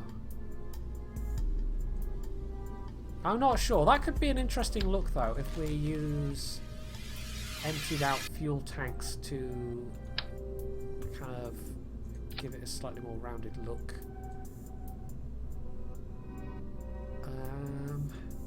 If only there was some way of kind of dual attaching a part without having to use one of these by adapter things. I think that would look better. Well, this could be our crew accommodation section. So we could potentially have, I think, 2 of those and then just like do the same thing. And of course these being empty, sending these up, it provides extra fuel storage. So, I don't know, do we think that kind of looks like as a module? Has that got any kind of cool factor to it, or does it just look like a bunch of things slapped together? Because the other alternative is I design something that goes on the nose of a rocket and we send up something that looks a bit different. No, yes, no, I did want fuel tanks.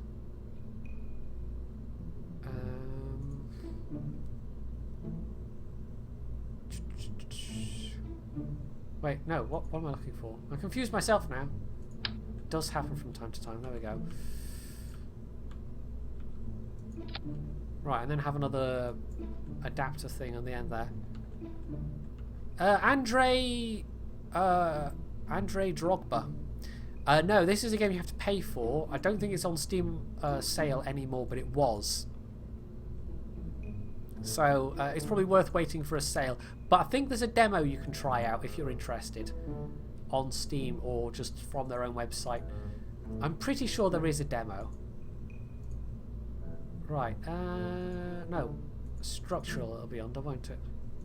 Where we got it from. Now technically this is only connecting to one of these parts, but shh, it's fine. Okay,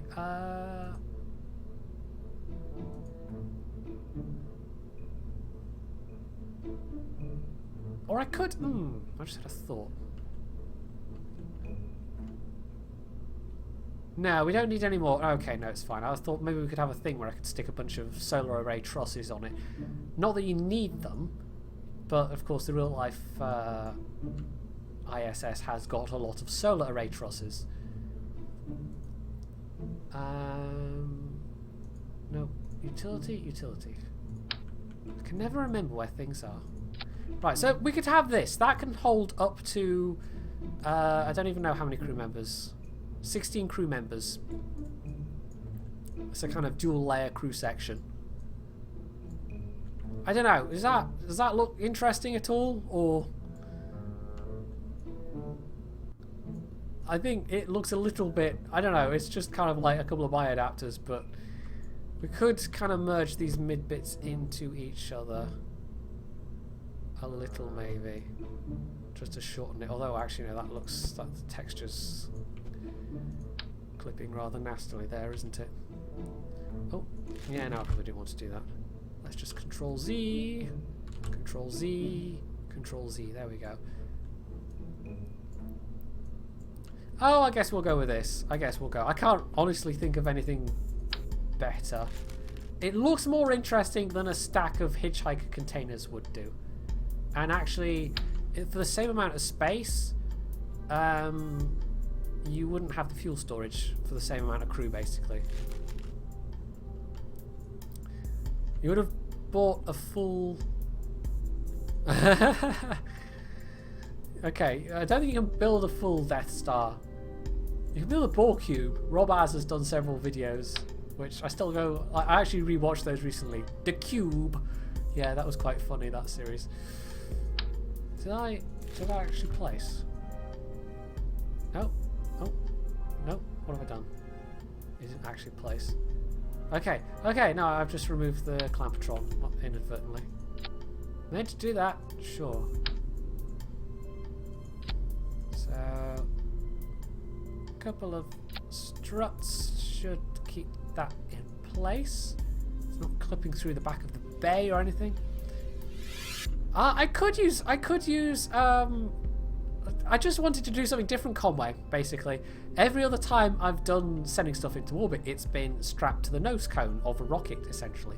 And I just wanted to try out something with a payload bay. Now, it's not an SSTO. It isn't actually at all an SSTO, but it's kind of like... I've given myself some constraints to work within, and that kind of makes life a little more interesting. Okay. So... I might stick like a couple of lights on, and then I think we can send this up. And then, you know what, we might go nuts, and I might do the science bay in this stream as well. So utility, illuminators. Now I actually want to attach them to the bicouplers, but apparently you can't. Slightly annoying.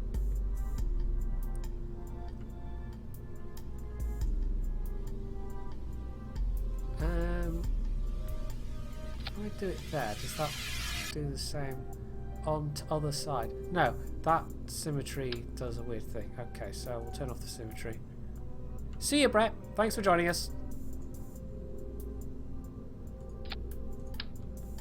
So we're actually going to kind of do this, I think. So it's kind of like the opposite on the other side. That's fine. Right, the door should close on that. Okay, that's fine. Really only need one crew to send up. Although we could send up, say, a pair of scientists. Why not? Okay, we'll send up a pair of scientists as well.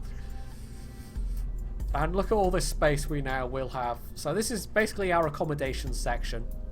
I could actually... well, I don't know what the orientation's going to be like. I was going to say I could stick some solar panels on it, but... no, we'll leave it, because I might stick solar panels on it in an orientation where we can't actually use them, which would be a bit useless. So this is a heavier section. We'll see what we're like delta V wise.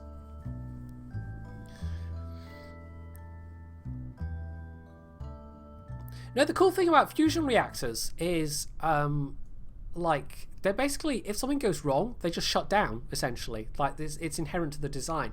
There is actually one design of a fission reactor that will do that as well. That it's kind of just like inherently safe, as it were, in terms of not going critical.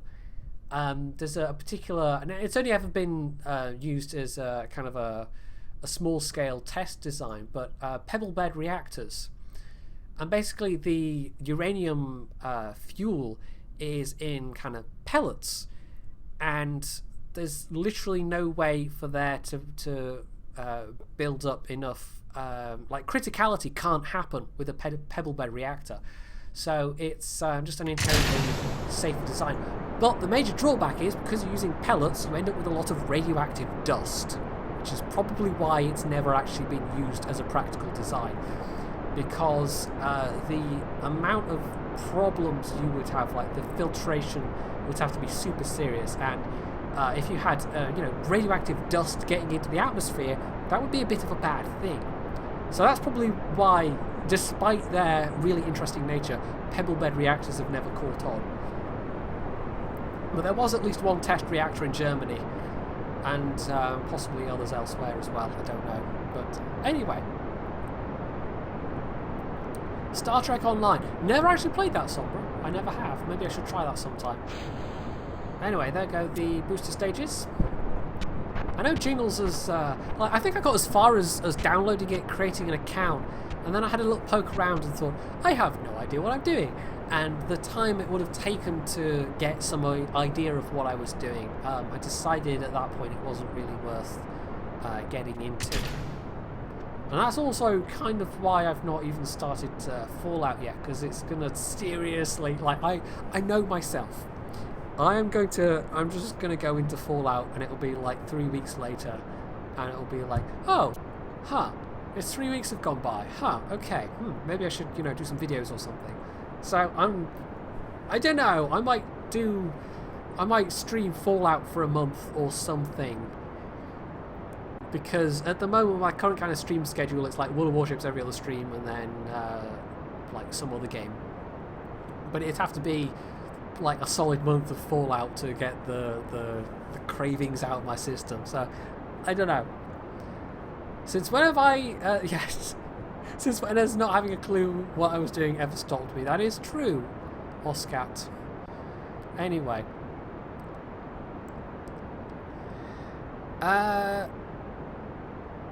maybe a 3 week non-stop Fallout stream. I think my computer might explode. I could also start reenacting and buy 15th century Milanese plate armor. Yes, that would be a good way to throw money away. Am I some kind of secret scientist? Yes. I mean, no, I'm not. No, not at all. No, that's a ludicrous suggestion. How did you find out? I must kill you. There's actually one of the games I've made a rare foray. This is one of the other reasons why I don't want to get into Fallout right now. Is one of the other games I got for my PlayStation was for Christmas. Well, I've given it away now. Was for the PlayStation for my PS3, and it was a PS3 only game. It's an English translation of a game called Steins Gate, and you've probably heard of the anime if you've heard of it, but it's actually based on this game. So it's the game that came first, and then the anime was adapted from the game. And I loved the anime. It was my favourite thing I watched in 2015. So this was on my Christmas wish list, and I got it, and I've probably already played a good 6 hours of it. And it's a visual novel, so there's a lot to get through, and it's basically reading stuff off a screen. But it's kind of like it's got a lot more time to go into little details than the series really had. So the series was a lot more concise and very well paced, but there's a lot of little like bits in the so I've been playing that, and I've got no way to capture it. But even if I did have any way to capture it, put it up on YouTube somehow, I probably still wouldn't. I might do a one-off video on it, but if you're super interested, there's like videos of people's playthroughs of the Steins Gate game in on YouTube. But it's basically them reading off, stuff on the screen and maybe doing silly voices while they're doing so. But Steins Gate. So somebody in the chat will know how to spell that railing, because I can't type just now, unfortunately. Right. Oh, we're still in the ascent stage. That's fine. We're going to burn when we get to there. And we've definitely used up a lot more Delta V getting to this stage, but this is still more than enough for making our rendezvous. So, yeah, so far the space truck design is proving rather reliable. Pretty much, Raylin. It's without the apostrophe, and there's actually a semicolon between Steins and Gate. But, oh, just flinging things on the floor. Well done, mate. Yeah, I was putting the box back and then managed to knock something else off. So, yeah, I'm completely not at all clumsy. No, maybe. But yeah, the anime I can highly recommend. The dubs are actually pretty decent. If you're philosophically opposed to watching things with subtitles, then it actually has a pretty good English dub as well. Stalin's Gate, yes, that's the Russian translation of it. Yes, yes. All right, Shado102, thanks for joining us. Hope you have a good evening. Right, I actually didn't think, but there's going to be a bunch of possibly monoprop in those crew cabins, isn't there?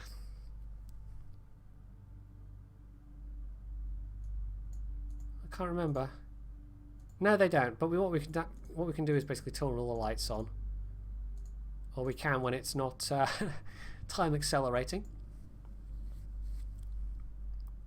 But yeah, I can highly recommend the anime of Steins Gate, even if you're not really into anime as a thing. Because it's just a good series. It's a really good time travel. Like, it's got a good concept. So let's get the rendezvous autopilot window available. Oh, I'm not really the person to ask about anime mechanic. Sombra knows a good few. And I scribbled down a list last time I was asking the stream about anime, so I have a bunch that I haven't even looked at yet. I've got a little post-it note next to my computer with, let's see, Ruby, or as I like to say, Rubwi. I watched that one, and that's the only one off the list that I actually did watch, and the rest of like, oh god, I can't even pronounce some of these, but Pat Labor and True Tears, Eden of the East, Wolf's Roar, I think that is. I can't read my own writing. And Nishiju. Again, can't read my own writing, but I will trust that Google will be able to, you know, tell what I mean, even if I don't know what I mean. So yeah, Rubwi, that one, yes. Which, it kind of, like, the animation style of that took a little bit of warming up to, shall we say. I can actually do the crew transferring now, so Jebediah is our pilot, so we're not transferring Jebediah. So this is practically, you know, getting their own crew cabins. This is very luxurious. And Paylot can be there. Elfin Lead. Is that another one I have to write down on my list? Hang on. Okay, there's probably just about room to scribble this onto the list. Elfin Lead, which sounds vaguely like a German name, in fact, but they do occasionally like to make these references.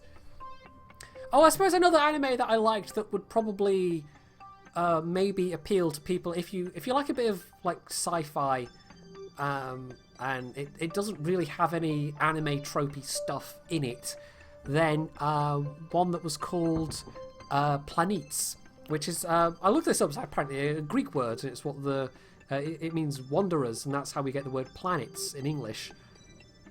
But that's what they named the, you know, these stars that they thought they were going across very regularly, and you know, these little objects that of course we know are planets.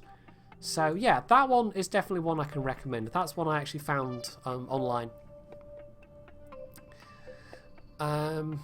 Black Butler. I'm actually kind of still slowly making my way through Black Butler.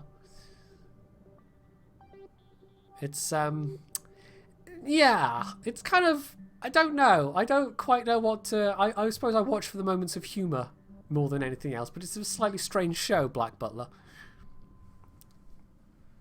Anyway, right, this is definitely a heftier payload that we're bringing into orbit, but this is by far the biggest section so far, apart from the TOG itself. Right, also, we're just drifting. I should probably go and, you know, set the rendezvous up rather than just... Right, There we go. International TOGstation. Set as target. Gauge autopilot. And let's get this going. So there we go. This is what the inside of those crew cabins looks like. These are a bit more spacious actually, but it's funny. You look at the passenger cabins and they're just literally seats.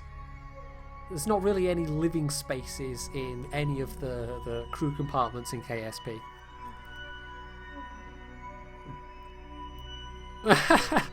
Yeah, I was like, I got to the first couple of episodes of Black Butler and I thought, you know what? If I ever do anything else, it's going to be just not looking up Black Butler fanfiction online, because that would be a bad idea. That would just be like, you could not unsee. You really could not unsee what you had seen if you did that. So yeah, I've studiously avoided, you know, looking up really anything to do with Black Butler on the internet because, well, apart from not wanting to be spoiled for the series or anything, I imagine there's, you know, some artwork out there maybe and some stories, but that's probably true of most anime actually, I have to say, because people on the internet can be a bit, yeah. Biop, what have I walked into? Yeah, well, who knows?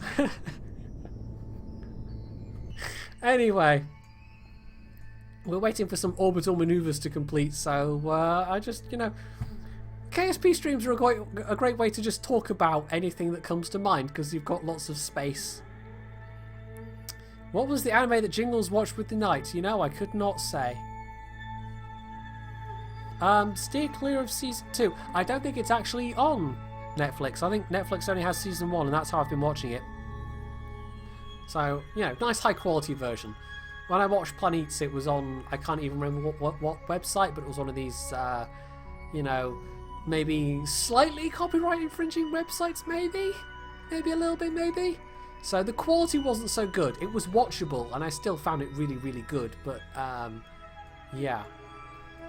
No, it's definitely nicer if I can just sit back and watch something in high quality on Netflix. Because then I get the option of either the dubs or the subs, if there are, you know, if there is that option.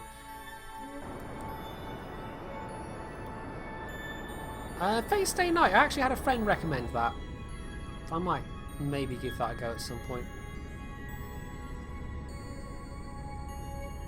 It's weird, 2015 for me, like looking back at the things I remember most watching, it's going to be anime and Scandinavian crime dramas. So it's a bit of an odd mix, really. Right, are we... No, we're not there yet. We're just doing the matching orbit burn. So, yeah. But yeah, I finally finished watching the Bridge Series 3. And I think I mentioned this in the Type 59 stream as well. But it actually... The climactic scenes, whatever, happen on a little Danish island called Saltholm. There's an island called Saltholm in the Danish Straits, so yeah, we basically need to take over that. We need to land there and like build a fortress and declare that we've conquered it for Bromania. That needs to happen. So I think if we all do that, if we set a date, and we all meet there and we go, right, we're declaring this the new nation of Bromania, go away Denmark, it's not yours anymore, then yeah, no, I'm sure it'll be fine, because Denmark's basically got like, you know, 3 dudes and a rubber dinghy as their army, right? Yeah. Yeah. Biop, come on now, plus. We don't discuss other streamers and YouTubers here now. Come on now. Might have to ban you. Come on now. Anyway. Right, we're getting there. There's the space hog. You can tell, because the frame rate just suddenly went through the floor. Yeah, my frame rate is going to be horrible by the time the International TOGstation is complete.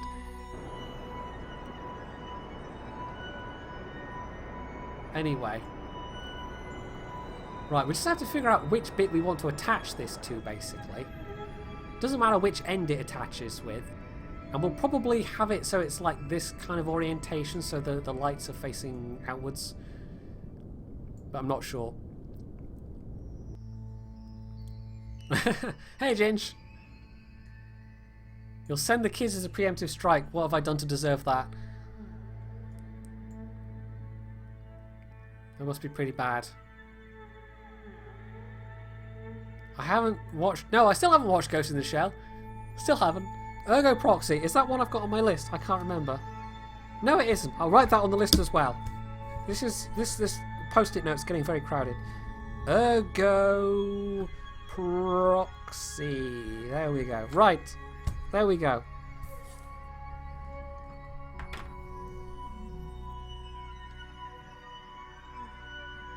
Nice. There's some really cool mods out there. I'm guessing the Tarsier mod is like a kind of space telescope mod, Jaden Lewis? Like, there's a lot of mods I've never really experimented with, but there's a lot of cool stuff out there. E. Lewis, the girl from The Fifth Element. No, that's Lilu. Or no, yes, it was Lilu. What time is it for me? It is 11:30 in the evening. Just about.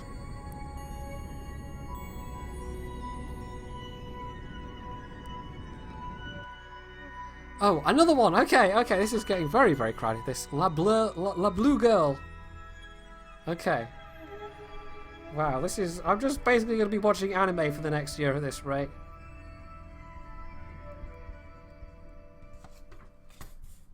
I did start watching Cowboy Bebop as well, because I hadn't seen that in ages. But I got a couple of episodes in, and I thought I probably can't... I don't think I can handle the emotional roller coaster again. So I've put that on the shelf for now. But yeah. Wait, no, was that joking? Was that jokingly joke? Oh, right. Okay, let's scribble that one out then. Let's not have that one on the list. Were you having a little joke at my expense there, Ray? Were you? Have I tried Legend of the Overfiend yet? I don't know who to trust anymore. Watch anything involving tentacles. Wow. Okay. Sure, I mean, yeah, why not? Let's just, let's just get banned by Twitch or something. Actually, I don't think they'd ban you for, talking about stuff, but anyway. Well, let's get this rotated the right way round. I don't even know where this chat is. Like, I'm scared to look at the chat now.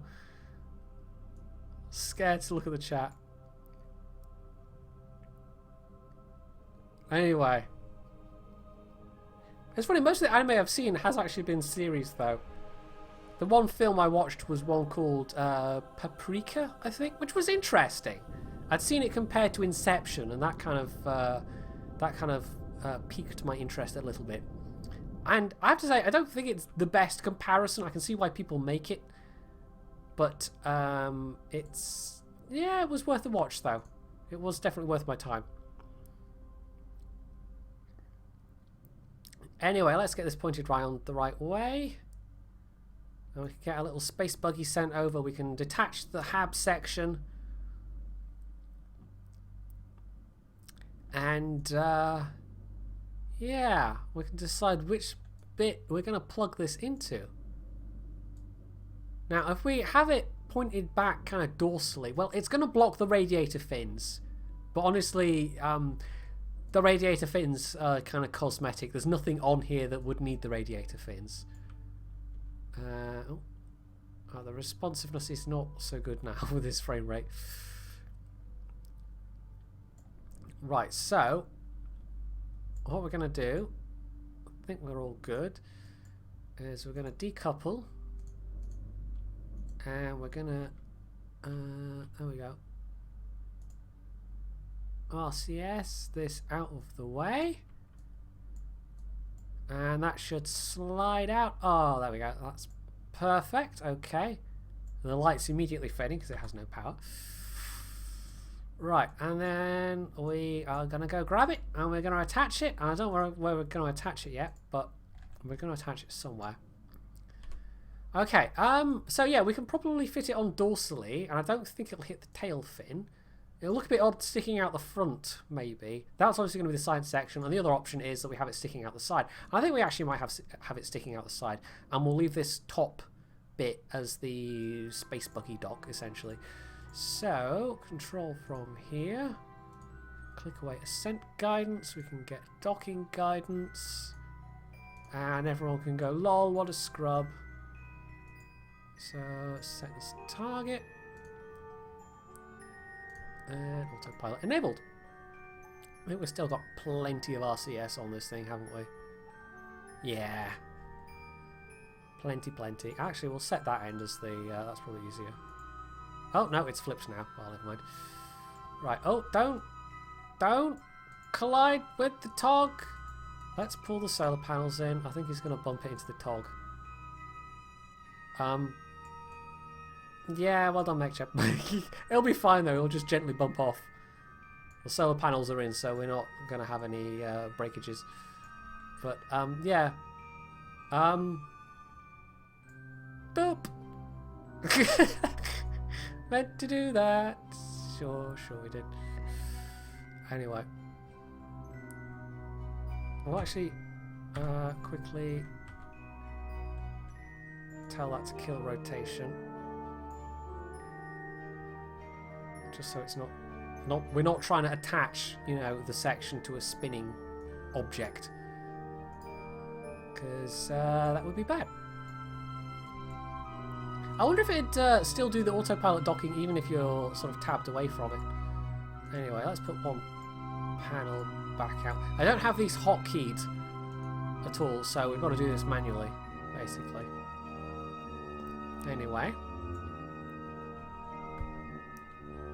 Enjoy it once more without the pesky UI in the way.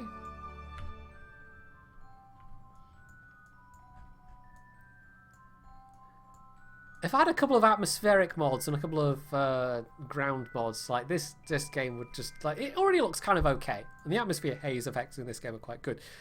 But yeah, you could make it look so very good indeed. Right, also, are we oriented the right way? Oh, it doesn't matter. We can always reorient when we attach this thing. So I think we will use that side dock there. Oh, Ginge. Ginge. Come on now, Ginge. That pun. Come on now, Ginge. I think you should time yourself out for that. That was just bad. It doesn't look very good. It's small and it's boxy and it's maneuverable. I mean, what else are you going to call it than it looks? Right, this is going to be interesting. We're going to see if we can get this thing to attach to here with a minimum of making things explode. So, that's the docking port there. And we'll probably turn that down slightly. And we will quick save as well, just in case it all goes horribly wrong. And then we can go, it was a simulation! It was just a simulation. It's all a simulation. Yeah. Anyway.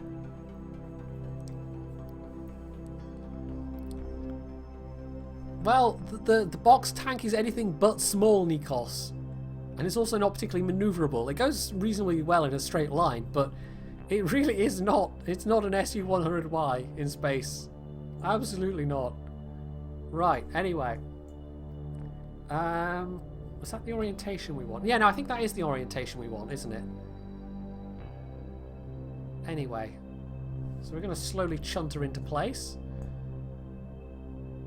Nice bit of lens flare effects going on there. Yeah, I think this entire concept is working rather well, having this little buggy just to ferry the bits back and forth. And it's a little more laborious, but that's not necessarily a bad thing. Gives you something to do, basically.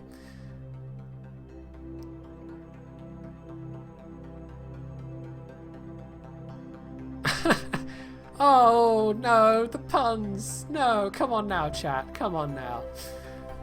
Make a Yag Tiger. You probably could, actually. That would be relatively boxy. Somebody also suggested a mouse, I think, last time I did KSP. So we might do a space mouse at some point. Or even just a mouse that drives around KSP. But, yeah. Anyway. This looks very majestic. Look at this. The Space TOG. The glorious International TOGstation. It's a pity we don't have... I didn't stick a docking port on this side as well. It's going to be a very, very asymmetric space station. I know this one. I know this one, Sombra. It's Mäuse. That's how you say it in plural German. Or, you know what I mean. Anyway, yes, that's how you say it. It's Mäuse. That's the one bit of German I know is how to say mouse in plural. Mises. Yes. Definitely. Anyway.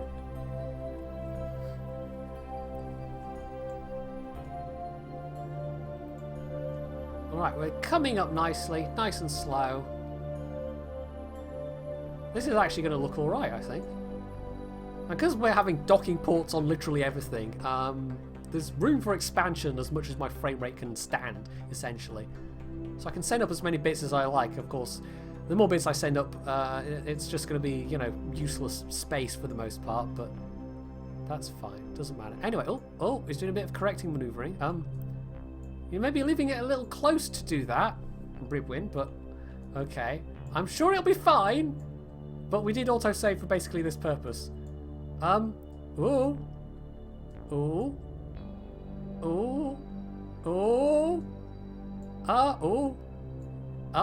It's fine. I'm sure it's fine. And this, kids, is why it's probably better to learn how to dock yourself rather than get MechJeb to do the whole thing for you. But, yeah, I'm a scrub. Docking is not my forte. Right, it's not making a solid connection. It's just kind of passing over.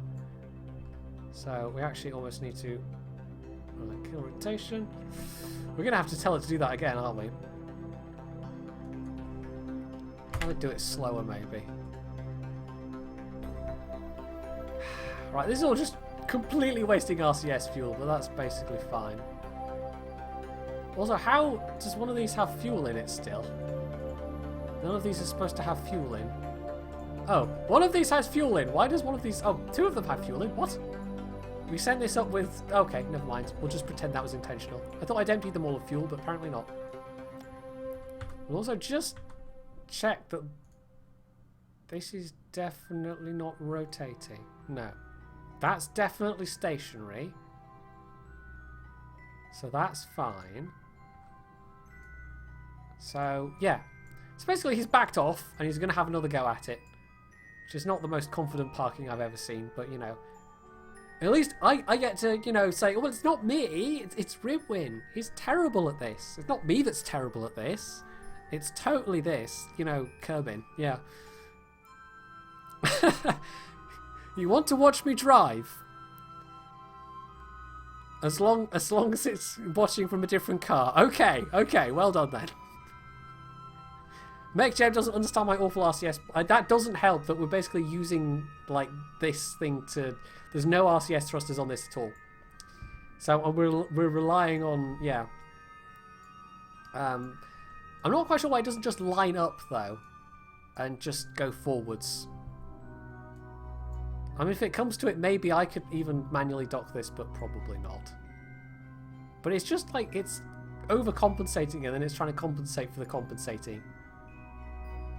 But we still have huge amounts of monoprop, though, so we're not worried. And we're just wiggling our way up again. Come on, Wibwin. Come on, you can do it. Yeah, the larger sections not having... Okay, I think for the science module, we might actually stick some RCS ports on it. Because this is a little painful to watch.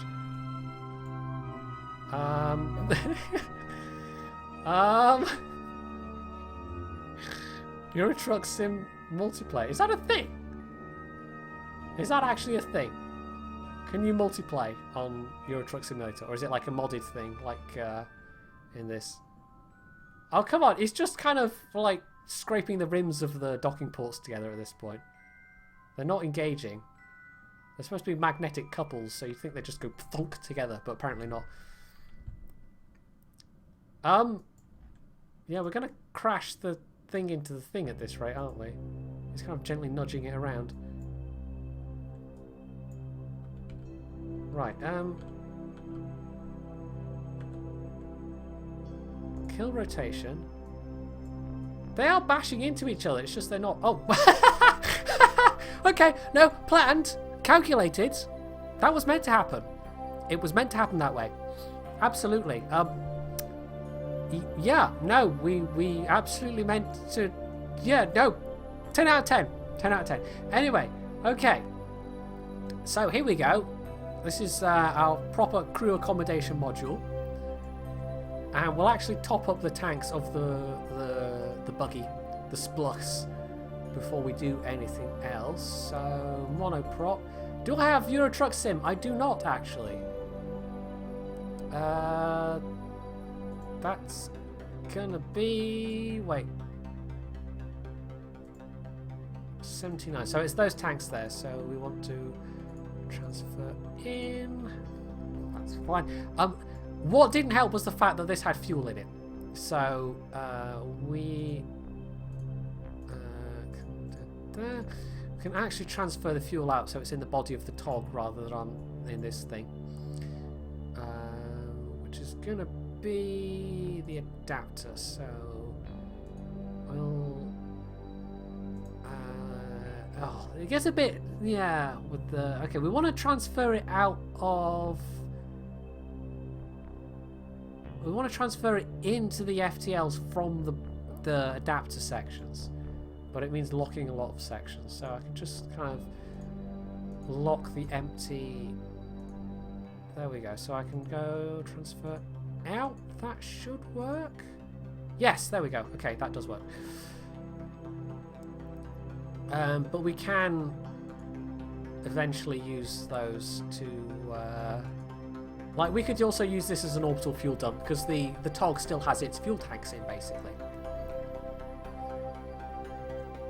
So, it kind of works in that way. Right. It's a pity there's not, like, a clear all selections hotkey or something for these, but anyway, never mind.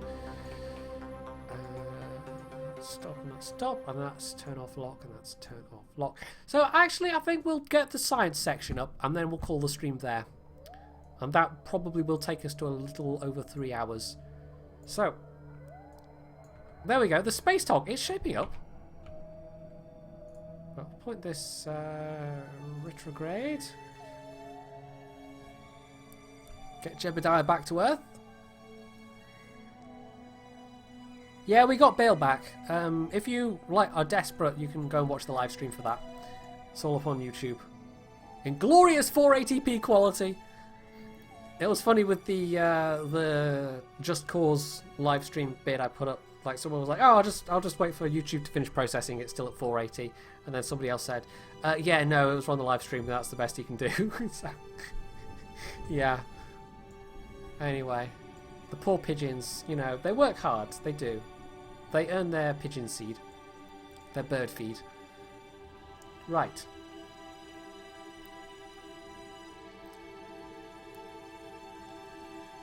When do things start blowing up?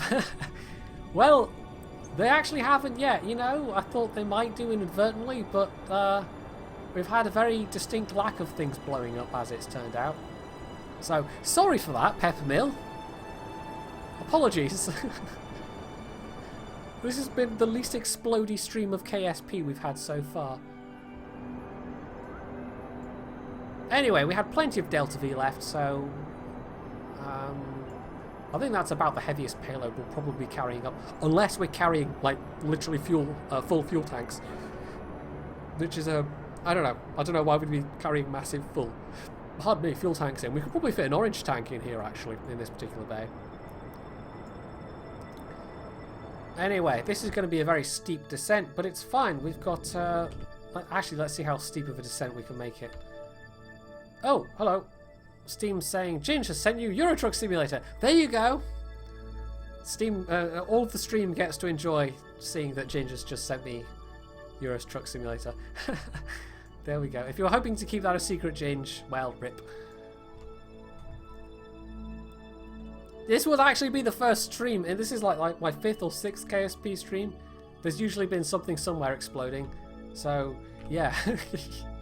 You're actually not really wrong there, Sombra. Anyway, right, we've expended our fuel, and... Oh no! Wait. Whew. Oh, you can do that now. Whew. I accidentally staged the parachute, which would have been fatal. But no, you can right-click and you can disarm it that way. You don't have to have an engineer to go out and repack it.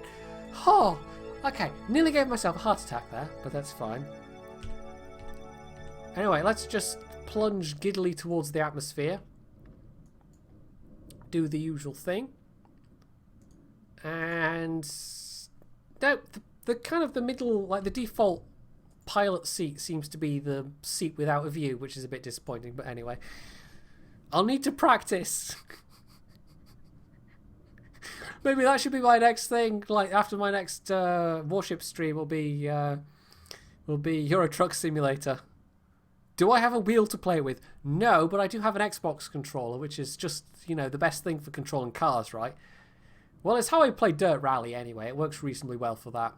Well, I say reasonably well. You've seen me playing Dirt Rally. I leave that one up to your judgment. Okay, don't use mouse and keyboard. Okay. Anyway.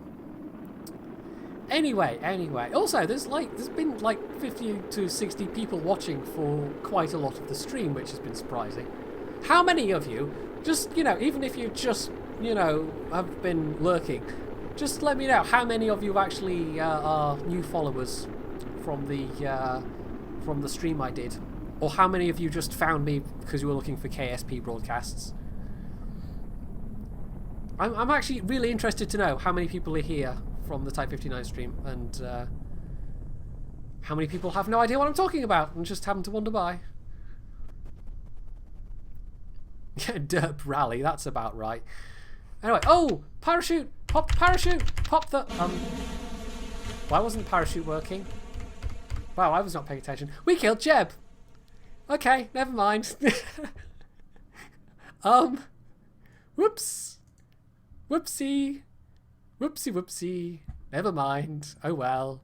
Plenty more where that came from. You know, we could go back to the quick save, but nah, never mind. It's fine. It's fine. Anyway, we probably need to recruit some more pilots now. I totally meant to do that. Oh, no, I really didn't. Anyway, they knew the risks when they signed up, probably. Well, if they didn't, you know, they'll know them now. That's only like the second Kerbal I've managed to kill so far. Right, anyway. So much for Jebediah. I wonder how many times he's been killed over the course of, you know, over the millions of man hours spent playing Kerbal Space Program. How many times has Jeb been killed? Because I bet you anything, he's the one that's died the most. Anyway, so we are going to, let's see. We're going to have a little end and a big end. And the big end is going to be with the Clampatron Senior. Because that's obviously how we're going to connect this bit to the station. But what I might do is have like a little truss section with all the sciencey bits on. Now, where's the structural bit I want? Yeah. Honestly though, the parachute, I was mashing the spacebar, the parachute didn't deploy, so having accidentally staged it in orbit, and even though it seemed like it was fine, apparently it wasn't fine at all. And we killed Jeb, so, yeah, oops. Oops would be the operative phrase there, I believe. Anyway, no, we don't want to use two of those because that will take up too much space, but a section like that maybe? Actually, there's kind of a flat section, isn't there? Which we can use to act as like an end plate. There we go, Rockermax brand adapter. In fact, we could probably cut out that. Well, we'll see. If there's room, we'll leave it. If there isn't room, we'll take it out. So we want the processing lab. No, okay, we're going to have to take that out. Oh, hello. Oh, whoa, what? I picked up the wrong thing there. Maybe. Okay.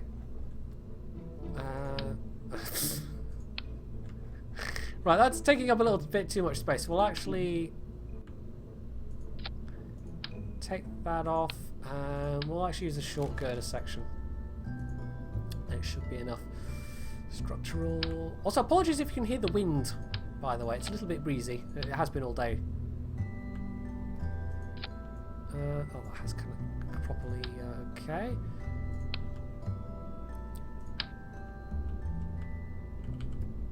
Right, is that... no, that's the same length as before, isn't it? So it will have to be literally one. Or we could... attach it that way, if it'll let me.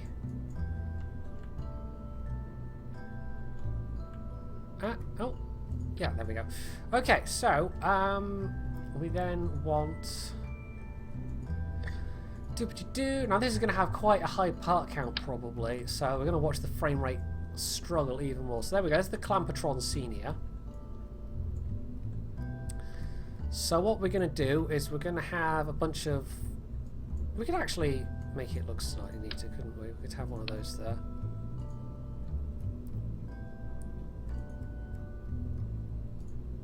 Having said that, we could have one of those there. Replace that with one of those bits. And that does still give some space. Is it enough space for another? It might be, actually. There might just be enough clearance. Okay. In fact, is that the same as... oh, didn't mean to do that. No, I don't. I want to select the... no, Gordon Bennett game. I want to select the girders.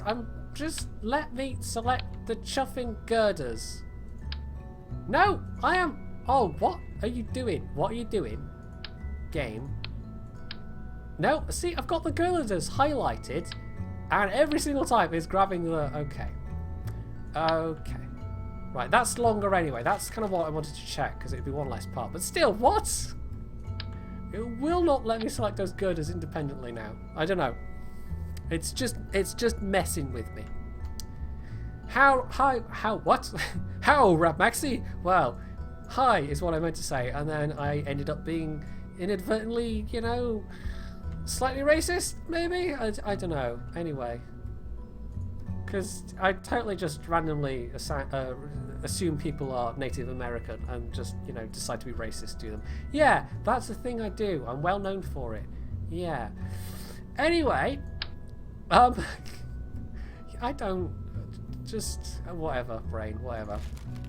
We're going to stick on a bunch of stuff we don't need, probably. Because it looks cool. Because science... because you've got to have science. So we're going to have a narrowband scanner, which is used for resource scanning, and it spins, which is obviously the most important part of the whole thing. We can't actually have a radial mounted Science Junior. We could actually do away with...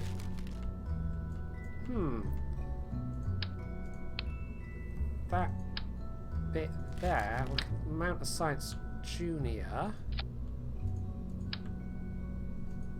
There we go.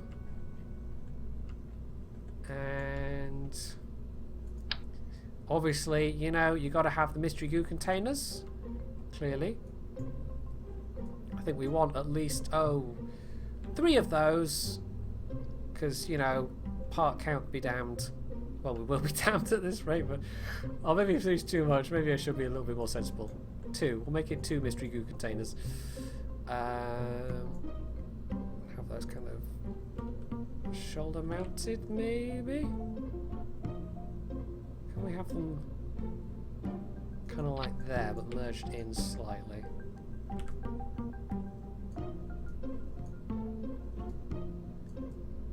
There we go. Okay. Oh, they're also slightly off.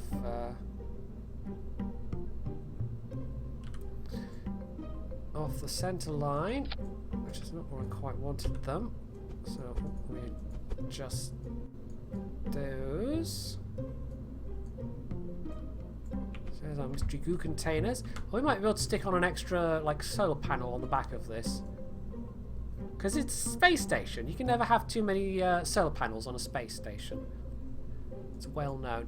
We also will want some RCS ports. So that's the end that the thing's going to be controlling it from. So we'll put some RCS ports around this middle ring, maybe.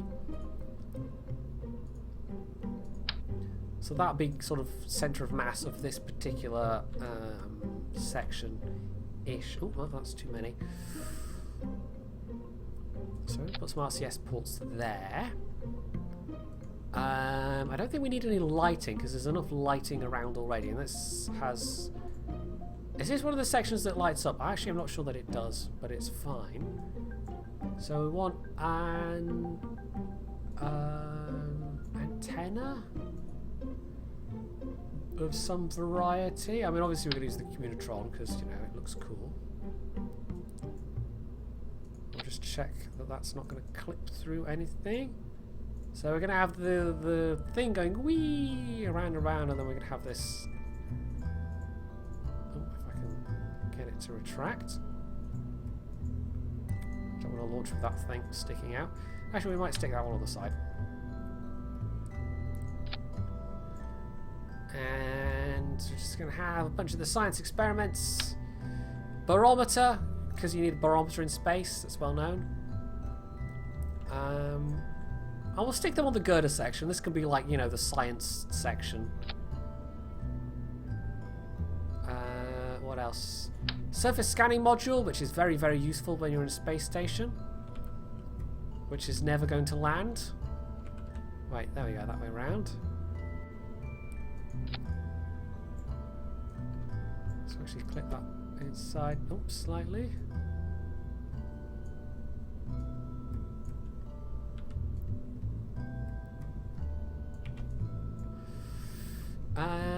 What else have we got? We've got an atmospheric fluid spectrovariometer, which again is a very, very useful thing to have when you're out in space, when there's no atmosphere.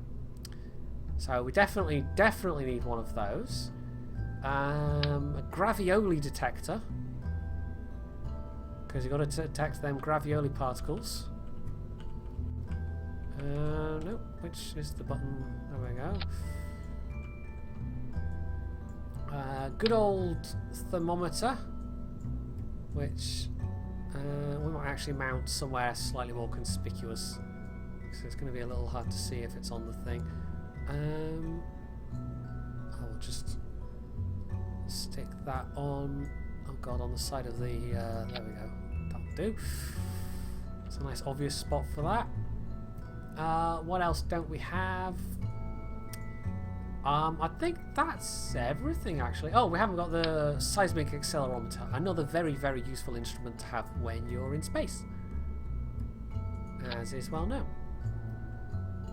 So, we've got our Communitron there. We might actually have some, just, you know, just to make it look cool, some random Communitron 16s poking out, because why the heck not? And I just cloned the whole thing. Okay, let's just go back to the part list to select a thing rather than clicking the whole thing again. And maybe a comms DTS M1, because, you know, we need more bits sticking out. That's exactly what we need. We need the parts count to be as high as possible, yes. Right, which way is that going to deploy? I'll turn it around the other way. And, I don't know, a solar panel on the back. So we'll add...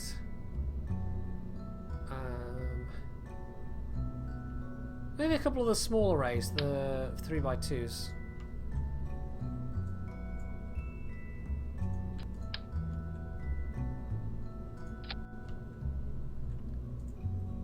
Which way do they deploy? That, like that. Okay, so that's fine.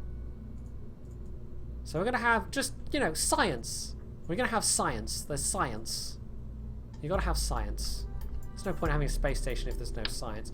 We'll also maybe stick a couple of ladders on, so, you know, when they're coming out to check the science, they can grip on a thing and, you know, take a look at the readings of the science. Yes. So there's one ladder, and we'll maybe stick another ladder there, next to that other science.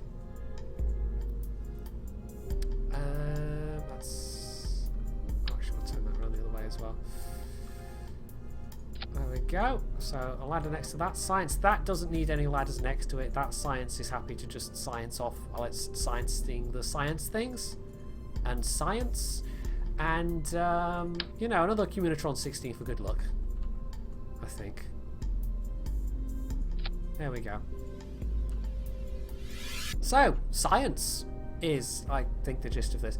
Right, this is actually less heavy than the other module, but we're not needlessly hauling up rocket fuel that we don't need. Because I didn't realise that I still had it set to haul rocket fuel. Oh, I'll just do it manually. That's fine. Right, okay, so, science. There you go. What am I contriving, Rab Maxi? We're turning the TOG that was left in orbit to become the core of a... Oh, I clicked outside the thing there. I didn't know how I did that. To become a space station. And it kind of has already. We've already sent up a habitation module, which you will get to see very, very shortly. So I'll do the usual thing. Get this rocket party started. We've got a random crew. Legatine's in charge again. She's already been on a mission. Hopefully we don't kill all of them. Oh wait, no, we selected 2 scientists, didn't we? I think I deliberately selected 2 scientists. Or did we already send up 2 scientists? I don't know. I'm so confused. We might have to spacewalk them over.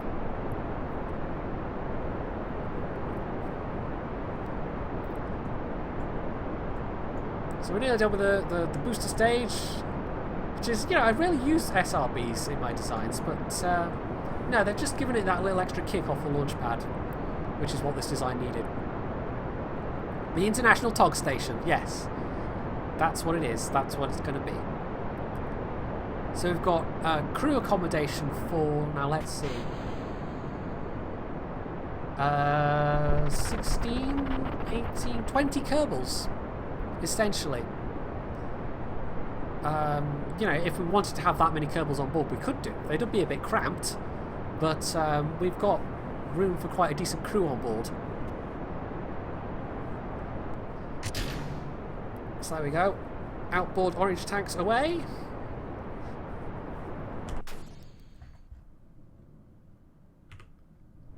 So yeah, this is a nice, like, I know this design's not going to go crazy, basically. It's a nice, stable launch design. I don't have to do anything special to... trying to get the TOG into orbit, my word, that took a lot of perfecting. Whereas this, I can just point it up, engage the MechJeb ascent guidance, you know, and it just goes. So that's a nice thing, because if I was doing a rocket-mounted, a nose-mounted rocket payload launch, it would be a lot trickier. It would be a lot less predictable, because it'd be differing payloads on the nose every time, which would give you different aerodynamics every time. And that would make life interesting. A little bit too much interesting. Anyway, Sniper! Somebody ban that guy, honestly. And ban Ginge as well while you're at it. He's a bad influence, that guy. Definitely. In fact, half the people I've made mods are bad influences, so that was possibly not, you know, that was possibly poor decision making on my part, but oh well.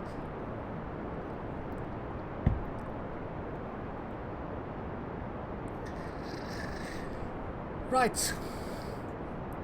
Let's see.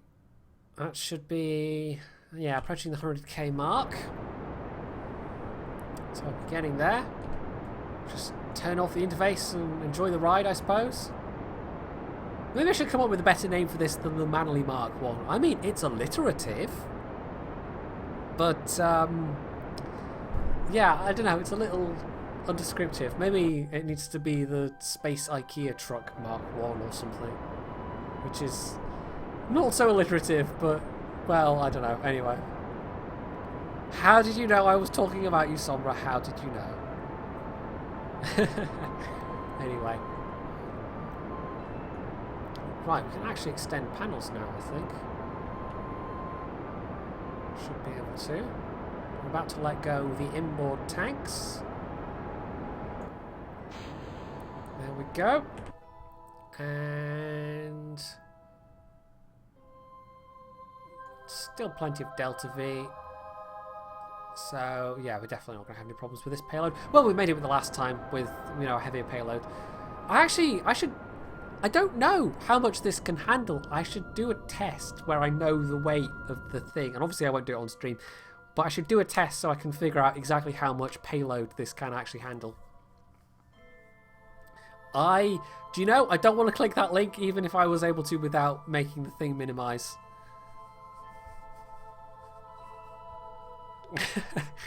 It's just, I don't know. It was reverse trauma, Steely Sombra. You've blanked it out, clearly. Yeah, I don't know where that even started. I don't know, like, I don't know. I just don't. But there you go. It did somehow. I made it a thing because reasons, and I don't know. Anyway. Right. Gonna circularize. Then we're gonna rendezvous. Then we're gonna deliver this part. This has just been like, I don't know. I know what the title of the video is gonna be though. You'll just have to wait and see. But once this makes it to YouTube, I absolutely know what the title of this video is going to be. It's just come to me. But yeah, it has just been bringing stuff into orbit and assembling the space station, which is how you make a space station, basically. It's not like the old days, the old KSP aerodynamics, where you could literally build the entire space station on the ground, if it was anything more than a very simple space station, and just send it all up into orbit in one go, which was what I did with my very, very first space station. In fact, I think I can't remember, one of my earlier KSP videos, because I had 2 or 3 KSP videos before I started doing the streaming, but from a while back.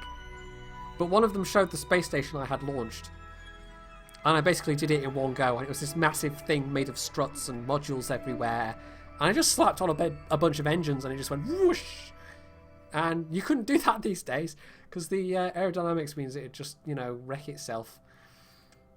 But I suppose you could if you turned off the atmosphere and the cheat, you know, the debug menu or whatever. Anyway. Who's abusing their powers? Because, you know, Caption Guy would probably approve. Is there anybody that isn't a mod? Literally all 65 people, apart from Degonazal and Jack Beauregard, are mods. That's true. That is absolutely 100% true. Anyway, right. I made Nikos a mod, but he's a scrub. Well, I stream and I'm a scrub, so I see no problem with that. Anyway, let's get this rendezvous underway. Shouldn't take too long. I'll actually turn on the RCS now.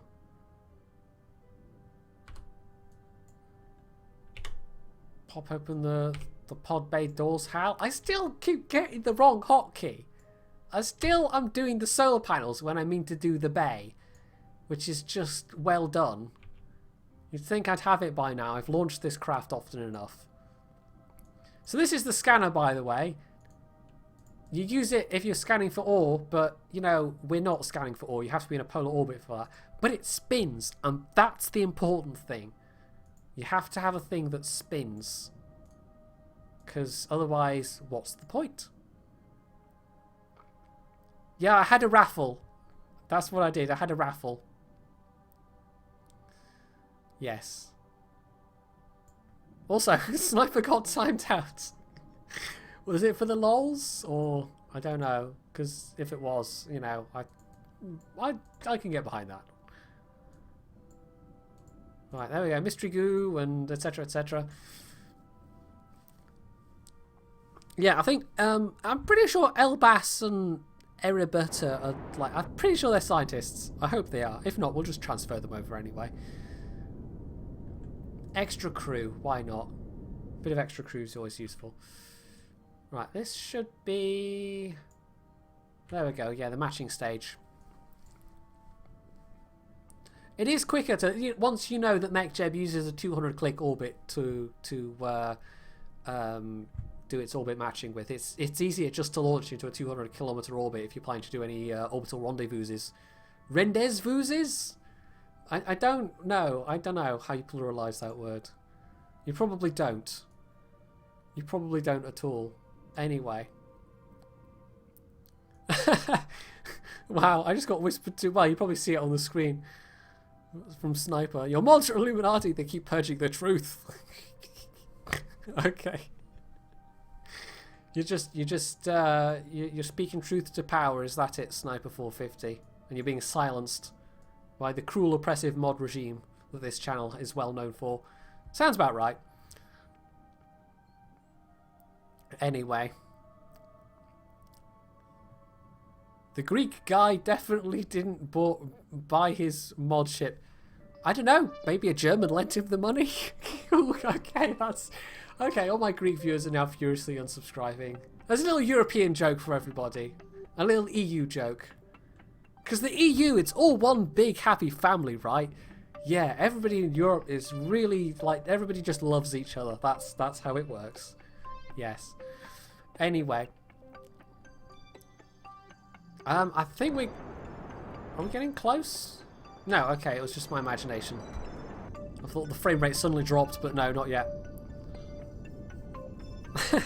I'm so topical, aren't I, Sombra? Yes, yes, so very topical. Right. It's almost balletic, the way it kind of, you know, just slowly, gracefully, you know, it takes its time. There's the one deficiency of this thing, is it really spins quite slowly, even when you're using RCS. But I guess MechJeb's just in no hurry. MechJeb's very patient, I don't know. Anyway. You'd be better off outside the EU. Everyone should just emigrate to Switzerland and Norway. That will solve every single problem. Probably. Probably. Yes, anyway. There'll just be a few confused European officials left in Brussels and Strasbourg going, huh, where'd everybody go?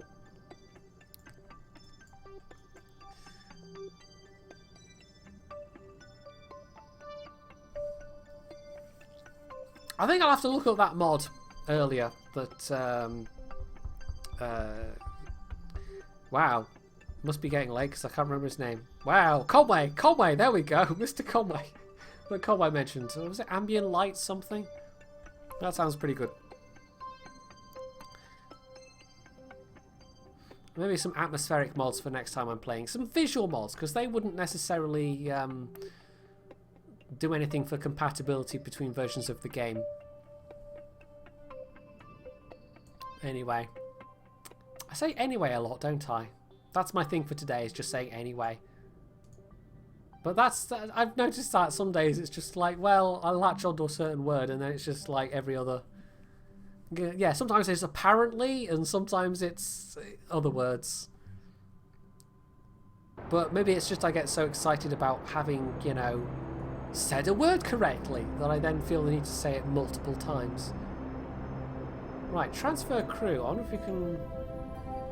Ah, we can directly transfer crew into the science bay, I think? Yes. And you can still use it to, like, do research, apparently, even though there's basically no research to do and no data to collect. Well, you can collect data. It just doesn't give you anything. But anyway, it's... there, I said it again. There's the space dog. So we're actually there, pretty much.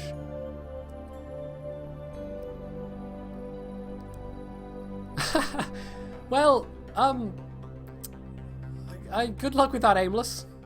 Good luck with that.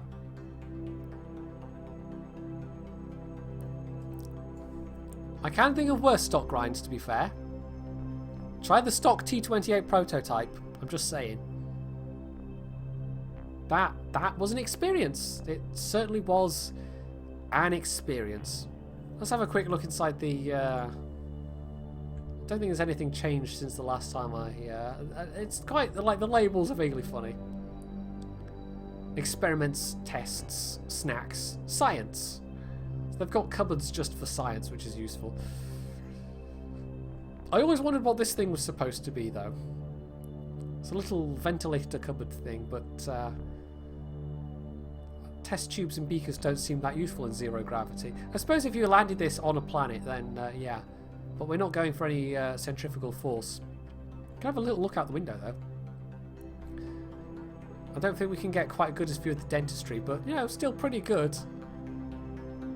I'm kind of hoping that somebody joins just at this moment and thinks, what the hell is going on right now?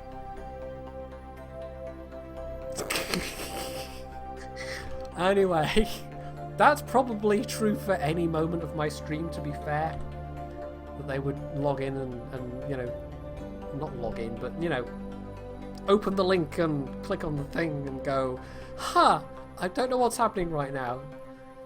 And at least one person thought that earlier when we were talking about anime, and then somehow tentacles came into the conversation because reasons.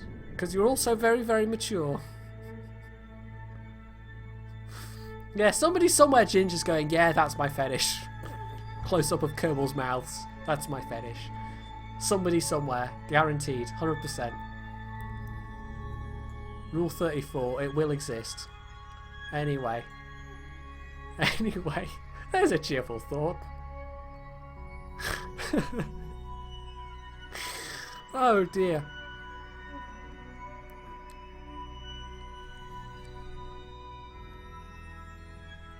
Well, I think we're probably close enough. We can disengage the autopilot, get ourselves pointed in the right direction, and get this thing pushed out into space and docked over at the International TOGstation.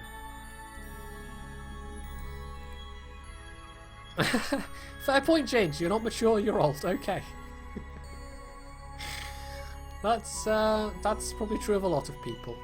I think it would not be unreasonable to say that's maybe true of Jingles as well. Not that I'm saying Jingles is, you know, old, but mature, maybe not quite the right words. Anyway, if I ever meet Jingles, he might just randomly deck me in the face and I'll go, yeah, I probably know why that was. Anyway, that's the, it's just anyway. For goodness sake, brain. It's like once you latch onto it, once you realise you're doing it, it's infuriating. So, we've basically pointed out the right bit of the International TOGstation. Although most of it's in the actual body of the TOG itself is in darkness because we didn't think to put any lighting on it really. But the rest of it looks pretty good. Look at that. It's starting to shape up. That's not bad. Right. This looks like the correct orientation.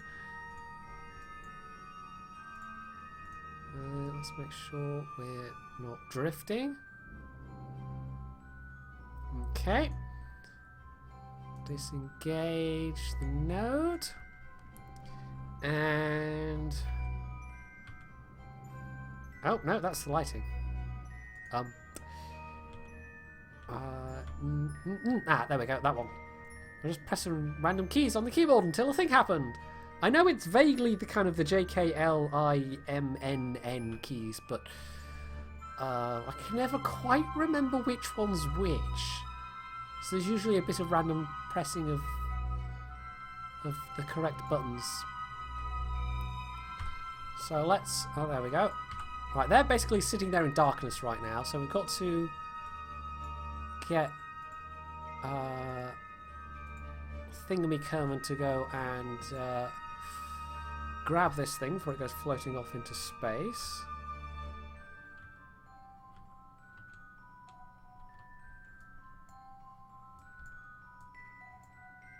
Now I have a slight problem in that, oh, it's dark.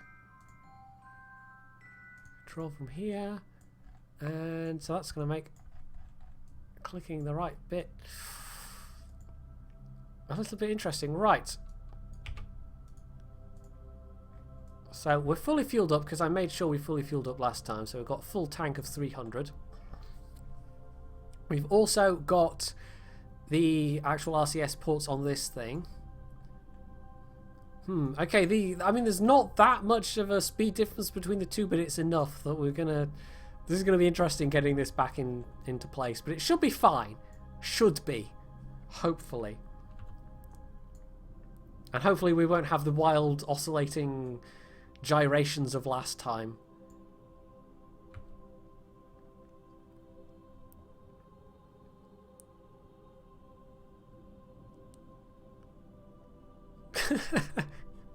I'm not even going to read that out, Jack Beauregard. It might be readable to people on screen at 480p and they can just discover for themselves why I just chuckled.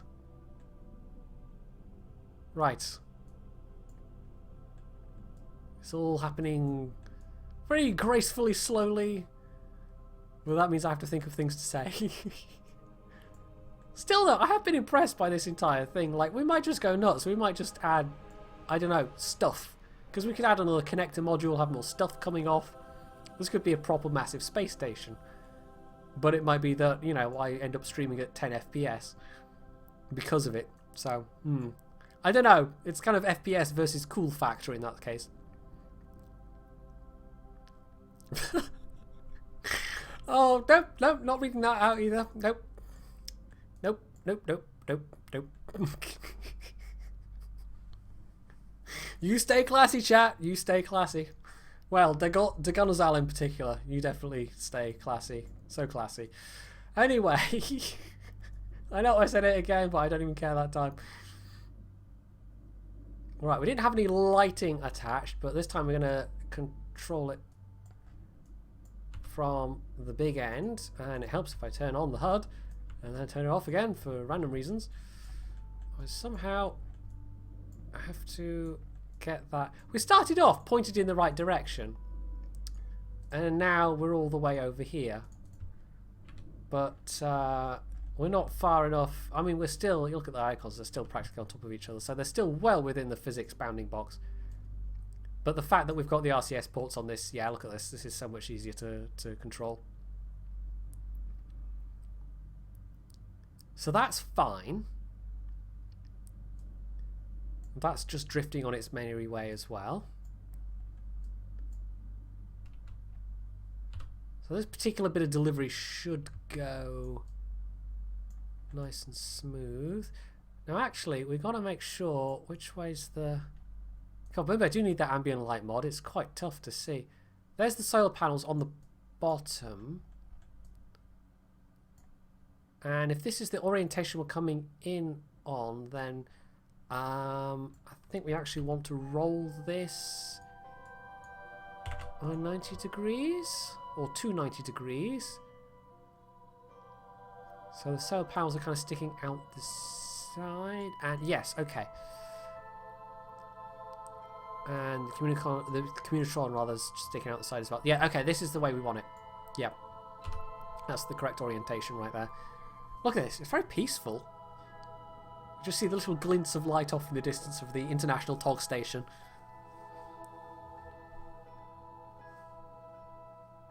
This isn't, oh god, what film was that? It was one of the Bond films.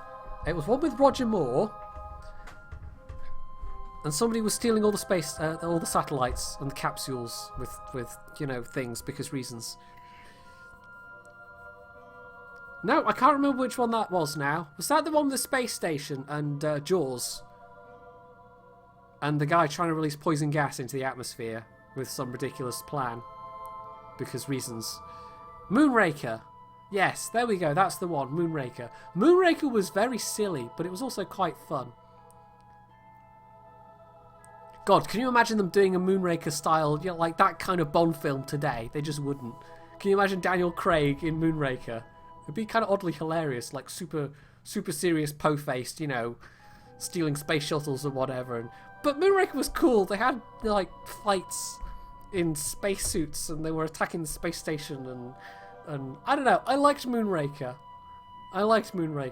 Call me weird, but I liked it. Although my favourite Bond is still Timothy Dalton because reasons. Because reasons just covers so much, doesn't it? It's a good phrase, that. Also, I really, really do not dare click that link from Sniper. I don't even want to know if Aimless is having that reaction. I'd probably need the eye bleach. I could have the spinny thing going, actually, couldn't I? Let's have the spinny thing going.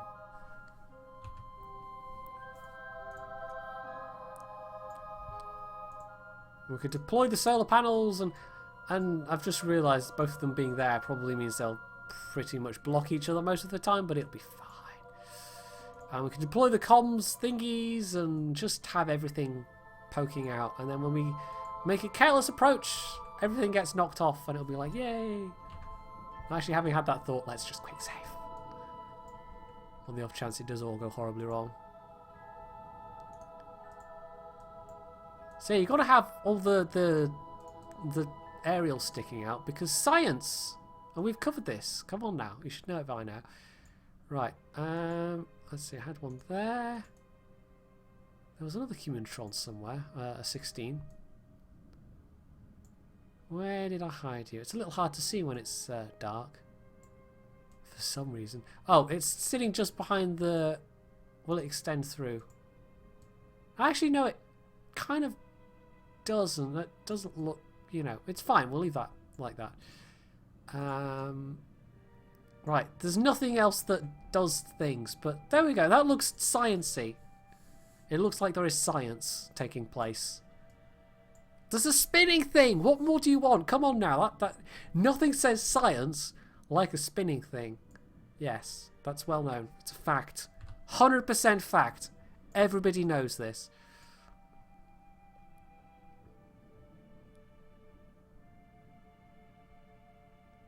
I was just about to take a screenshot and then whoosh, RCS everywhere.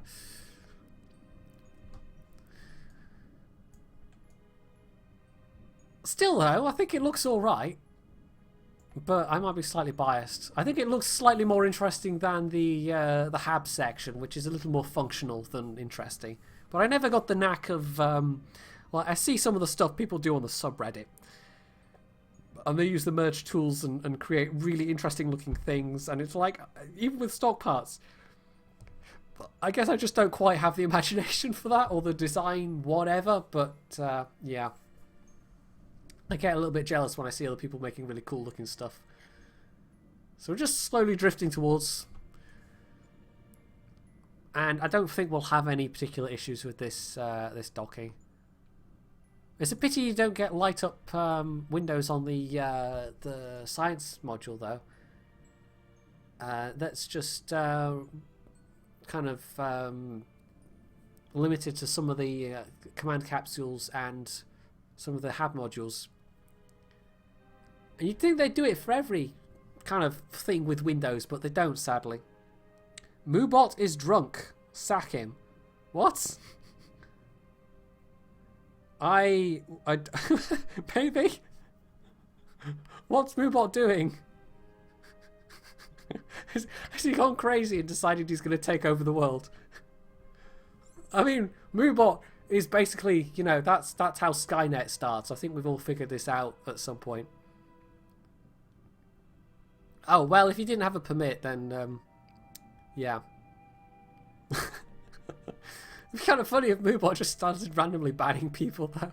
I don't know why it'd be funny, but, you know, the robots are taking over. I know. Also, if you notice, like, we're at 74 kilometers. This is a very low altitude. It's a good thing we don't need to boost this to a higher orbit, because it would just fly to bits if we tried. Maybe we could do an, air quotes, simulation, where we turn on the engines of the TOG and try and boost it to a higher orbit and just see the chaos that ensues.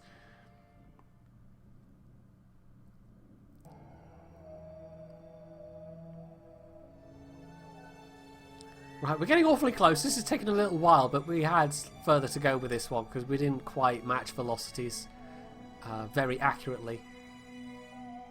But it looks... I don't know. I think we're all good.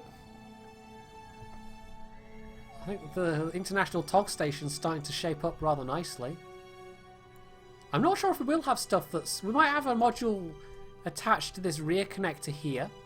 Well, I'm not sure if we'll have a module attached here. We might actually save that for the a docking port for the splucks. I might do another connector out here, and then we might have some more bits. I don't know. We might see how big we can make this before the frame rate just gives up completely. Anyway, coming in for the final approach with the spinny thing.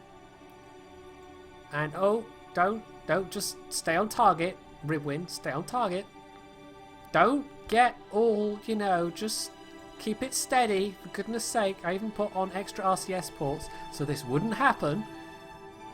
Should be fine though. Hopefully we don't just ram the TOG station.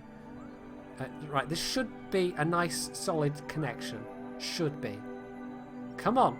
Come on. Yeah, unless you seem to, like, if you come at it at any kind of angle, it apparently struggles to make a connection. No, I thought this time for sure. This time for sure. It'll be fine.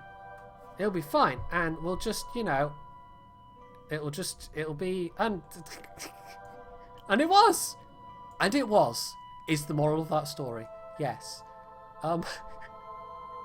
Anyway, so we'll actually get this in its parking position, if I can, and then we'll wrap up the stream here because this has been quite successful so far.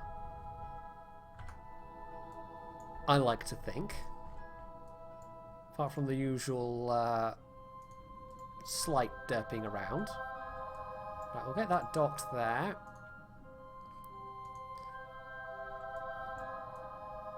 And you're going the wrong way?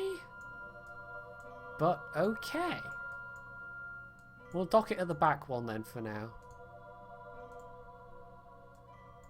And now you're going the other way. No, you're just confusing me now. You're just confusing me. Let's just dock at the top one. It can't possibly mess that up. No? Is this like... What is it doing? What is it suddenly doing? I'm confused. The TOG station's looking good though. Look at that. So we've got accommodation for 20 Kerbals. We've got a science lab. We've got, you know, science to go for this with the science lab. I don't know why it's going the opposite way of the actual direction of the docking port. I am seriously a little bit confused by that. Right, we're definitely controlling it from the actual control port, right? What's going on here?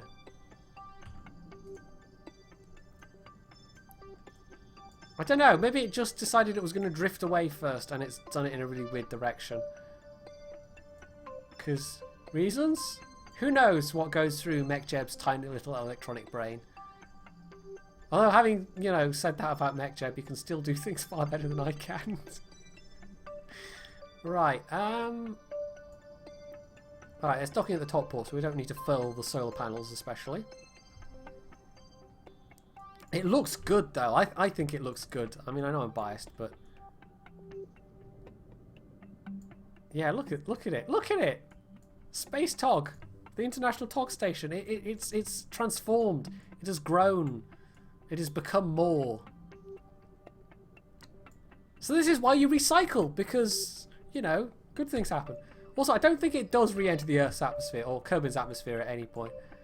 Periapsis is 74 kilometers, apoapsis is 110 kilometers, so it's actually slightly wonky, this orbit.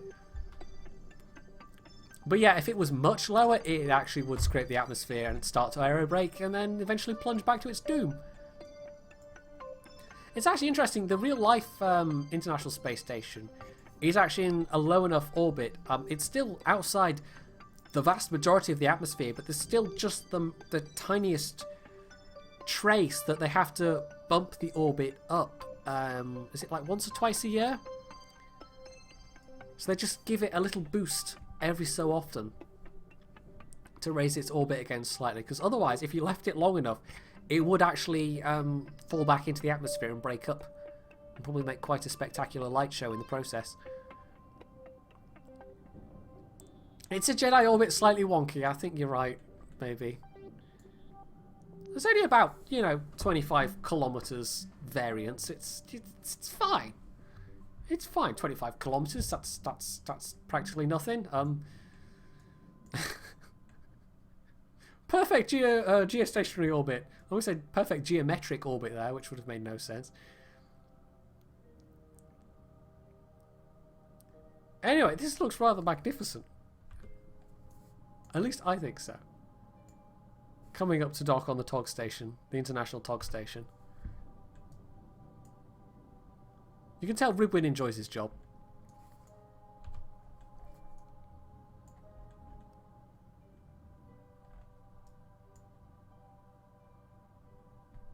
So yeah, this is Kerbal Space Program at its finest. You just take a thing and you kludge it and add more things. And hey presto, you've got a space station. Just like that. Because we could have just deorbited this TOG. We could have brought it back down to the atmosphere. And, you know, said, well, we don't need that anymore. And instead, I decided, you know what? No, we've still got a place for this. We can still use this. So, yeah, here we are. With the International TOGstation. And I think it looks rather magnificent. We can actually probably use one of these. It doesn't show up if you don't have the thing. It doesn't. Anyway, one of these big panels.